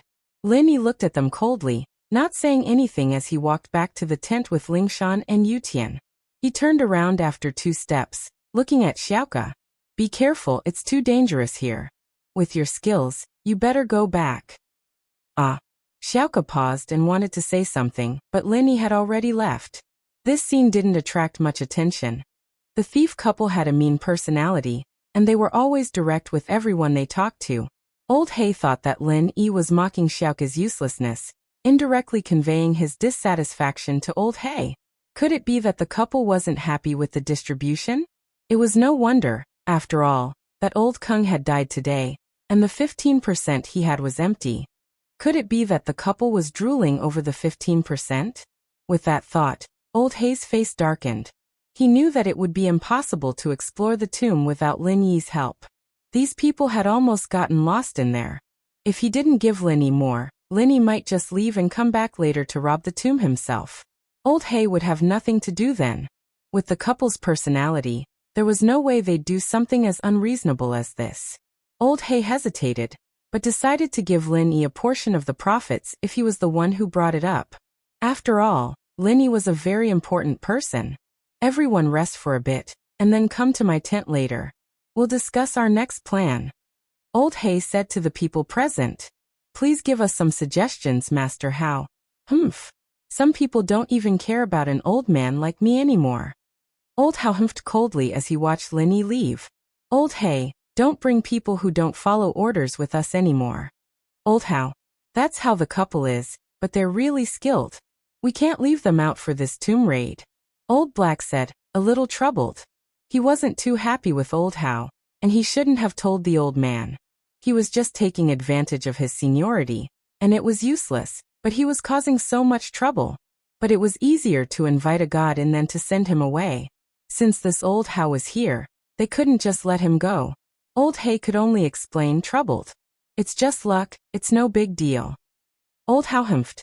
Lin Yi, Lingshan, and Yutian went back to the tent, and the first thing Yutian did was check the listening device. Lin Yi waved his hand. Don't waste your energy, Old Hei wouldn't be stupid enough to do something like that again.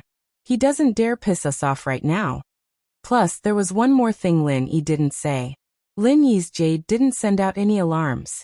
This meant that the tent was safe, and there was nothing wrong. That's right, Old Hei and the others still need you to explore the tomb. But Lin Yi, how did you know which path led out? Yutian nodded, surprised at what Lin Yi had done today. Although he knew it before. Lin Yi's detection abilities were strong, but there were no clues in this tomb at all. And Lin Yi just walked out without any mistakes. Intuition, do you believe me? Lin Yi smiled. He didn't know how to explain his jade pendant, so he shrugged and said, that's right. Yutian paused, nodding. Of course I do. Why wouldn't I? Lin Yi smiled. Alright, let's not talk about that. Let's talk about the tomb. You two need to prepare yourself. There's probably a master in this tomb raiding group. Master? You mean the one who killed Mr. Chiao? Ling Shan and Yu Tian weren't stupids. They understood immediately. That Mr. Chiao, is he really a golden class early phase peak? Chapter 1338. Of course, there was one more thing he didn't say. Other than poison and assassination, the person who attacked Mr. Chiao had done it in the most violent way possible. He'd killed Mr. Chiao outright, not poisoned or assassinated. Because to kill Mr. Chiao without the person in front noticing, neither assassination nor poison were possible. Either way, Mr. Chiao's body would freeze momentarily, and the person in front would notice something was wrong. They would turn around to check, and that would be a failure of his plan to kill Mr. Chiao without anyone noticing. So if he didn't want the person in front to notice, he'd have to cut off Mr. Chiao's hand and kill him at the same time. He'd have to kill Mr. Chiao before he could even react to the pain. Of course, this wouldn't count as an assassination, but a clear kill. Lin didn't have the confidence to do this. But this unknown enemy had done it. Plus, Lin didn't even sense this person's presence. Of course, the jade didn't warn him either. This meant that when this person killed Mr. Chiao, his target was only Mr. Chiao, and he didn't have any ill intentions towards him, Ling Shan, Yu Tian, or even Xiaoka. The jade's warning function was very interesting, and sometimes even Lin didn't understand it. It was as if it could see into his heart. It only worked on friends and not enemies, and it didn't work on other people that Lin treated as strangers or friends that were out of range. This was similar to the party system in some online games, which only worked on the same team members on the same map. Earth class. Ling Shan and Yu Tian were quite shocked by Lin Yi's words. They looked at each other, their mouths wide open. Isn't that a master from the legendary hidden houses and sects? Both of them were from noble houses, and they naturally knew what an earth class represented. Even a mystic late phase peak was a rare sight. I don't know about that. The world is full of strange things. From what you see, maybe earth classes only exist in the hidden houses and sects. That's what you see on the surface. But maybe in the common world, some dark forces have masters like that in their hands, like the tomb raiding groups this time. Lin said. Yeah. Ling Shan realized. My thinking was limited, but I was limited to the obvious, and I forgot about these criminal organizations. If this earth rank master really exists, then I don't recommend going against him. I don't have the confidence to do anything to him. It'll be even more difficult for your men to capture him. If he wants to protect someone and escape, no one can stop him. Lin reminded them indifferently. So you should change your plans. Don't do it if you know it's impossible. Actually, if Lin really wanted to fight this earth class to the death, he might not lose. But Lin had big business in the tomb. And as long as the earth class didn't stop Lin from finding the fruit, he could do whatever he wanted. Lin didn't care. As for whether Ling Shan and Yu Tian could complete the mission, Lin didn't really care. It wasn't that Lin didn't care, but the situation was special, and Lin had to prioritize Xiao Xiao. Everything else was secondary. Ling Shan and Yu Tian smiled bitterly silent. Of course, they knew how strong an earth class was. Mystic class was already very strong in the common world, let alone an earth class. If even Lin said he didn't have the confidence, then he really didn't have the confidence. They didn't know which tomb robber had the ability to get an earth class to help them. We can only play it by ear. Ling Shan sighed. I couldn't stop old He in time when he tried to kill someone today. I really didn't know what to do. Ling Shan naturally didn't want the suspect to die in the middle of an internal strife. If he died, it'd be hard for him to get his loot back. One dead means one less. I'll only be able to confirm which side that earth class is on if more of them die. Lin said nonchalantly. Ling Shan and Yu Tian were silent, thinking about it for a while before changing their plans. Lin, on the other hand, called House Chu's villa. After a while, Gooden's voice came from the other side. Hello? How are you? Gooden, it's me. How's your family? Lin didn't expect Gooden to become so polite after being here for a while. He even knew how to say you. Boss, it's you. Gooden was excited when he heard Lin Yi's voice. Everything's fine at home. I sent the 3 sisters-in-law to school this morning, and I'll pick them up at night. Don't worry, boss. I won't let anyone touch a single hair on them. I'll kill anyone who dares. Alright, Lin Yi smiled. Right, how's General Weiwu? Go to the police station later, and give General Weiwu to an officer called Lu Wangli. I'll talk to him. General Weiwu? Alright. Gooden nodded. Alright, I'll send it over in a bit. What happened in the tomb today made Lin Yi think of General Weiwu. If General Weiwu was here, then he'd have less trouble and more confidence. After all, dogs had a sharp sense of smell. And this was also a backup plan that Lin Yi had. It would be great if he couldn't fight against that Earth-rank master, but if he did, he would play with an energy bomb and kill him. Then, he would have General Weiwu as his golden finger to repair his damaged meridians and regain his strength. Lin Yi was afraid that without General Weiwu by his side, he'd die in the tomb. After the call with Gooden, Lin Yi told Lingshan to call Lu Wangli and arrange for him to send the dog over, while Lin Yi drove out himself. In the Xiao family's villa, Xiao Ji called Xiao Ben from the company in a hurry. In the Xiao family, Xiao Ben was the one who took care of the business, and Xiao Ji, on the other hand, was happy to be the head of the house. He didn't care about anything, just having the title of head of the house. But for Xiao Ji, this was the best way. Big brother, why did you call me back so urgently? What happened? Xiao Ben hurried home and asked as soon as he entered the door. Chapter 1339. Oh, Lin Yi went out. Who told you that? Is it reliable? Xiao Ben's eyes lit up. Absolutely. I saw Lin Yi leave the villa yesterday with my own eyes, and I was worried today, so I sent Xiao Wangdao and Xiao Wangba to Lin Yi's school to ask around. Lin Yi really didn't go to school. Xiao Ji said. How about this, let's confirm it again. If Lin Yi really isn't there, then we'll make our move. Xiao Ben sighed. He didn't want to miss this opportunity. After all, he'd been wanting to make a move on Pengzhan for a long time now.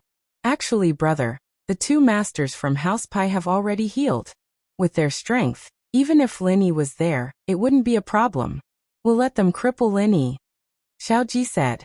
With the two masters from House Pai, as long as it's not that hero, crippling Lin Yi and Li Fu would be a piece of cake. That's true, but that's only if the two masters from House Pai help. If they don't help, then everything would be for naught. Xiao Ben said. If they're willing to help, then we don't even need to talk to Pengzhan anymore. We'll just let them cripple Lin Yi and Li Fu, capture Meng Yao, and ask Pengzhan for money. Let's see if he'll give it to us. Brother, I think we should talk to them and tell them our intentions. Most of the profits we get will belong to House Pai. After all, as long as there's profit, they'll definitely help. Xiao Ji's thoughts were simple. There was money to be made, so why wouldn't they help? You don't say, brother, you're right. Even if we take down House Chu, most of the profits will still belong to House Pai. If they don't help, then who would? Xiao Ben slapped his thigh, feeling enlightened. Xiao Ben was always thinking in a complicated way, thinking that the two masters from House Pai wouldn't be controlled by the Xiao family, but he'd neglected an important point. What the Xiao family was doing right now was also benefiting House Pai. And so, Xiao Ben and Xiao Ji found two masters from House Pai and told them about their plan to deal with House Chu. Of course, Xiao Ben didn't forget to mention that doing this was also to earn money for House Pai. Pengzhan's business was huge, and it would be a huge deal if he were to just give some of it to Lin Yi. Of course not. Pai Yongyang nodded without hesitation. He was beaten up and sent to the hospital. If it wasn't for the fact that he was a mystic class master, his body's recovery speed was super strong, and he had House Pai's special healing medicine, he didn't know how many months he would have to stay in the hospital. However, he had nowhere to vent his anger. Now that the Chu family had a punching bag, he naturally wouldn't let them off. Mr. Pai nodded and said, "Let's take it as a warm-up exercise." That's great. Since the two experts don't have any objections, let's hurry up and make our move tonight. Xiao Ben said. Meng Yao will be out of school tonight, and Li Fu, the golden class early phase physical practitioner, will be there to pick them up. Lin Yi might appear as well, but it's not certain. Don't hold back when the time comes, just injure or cripple Li Fu and Lin Yi, preferably killing them. Then capture Meng Yao, and the mission will be complete. Leave the rest to me. That's easy, no problem. Pai Yongyang nodded proudly. What level is Lin Yi at? A mystic mid-phase spiritual practitioner? Yes, a mystic mid-phase spiritual practitioner. Xiaobin nodded. Naturally, he didn't know that Lin Yi was already a mystic mid-phase peak.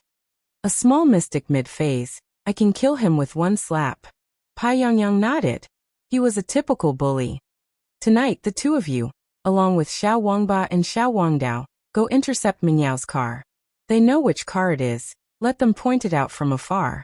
It's not good for us two brothers to appear there, Xiaobin said. All right, no problem.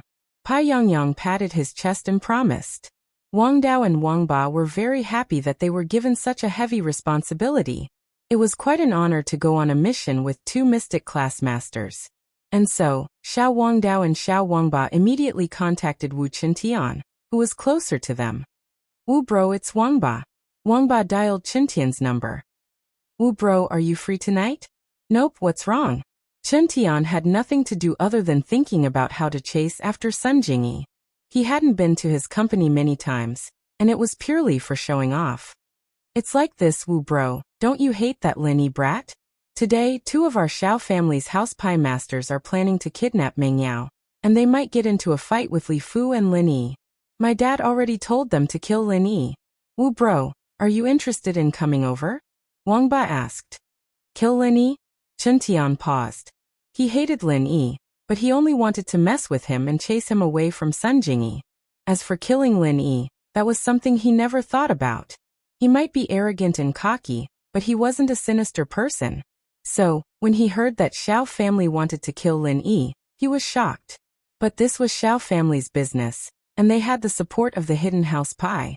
Naturally, Qintian couldn't say anything about it. He hoped that Sun Jingyi wouldn't blame him when she found out. He was a golden class master. How could he fight a mystic late phase peak of the hidden house pie?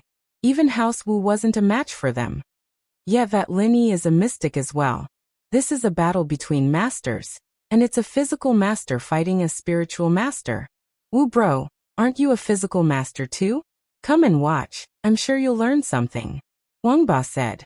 Qintian didn't want to go at first.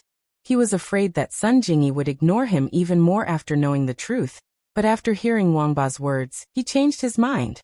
Yes, a battle between masters, especially a physical practitioner, it'd be very beneficial for him if he could observe it.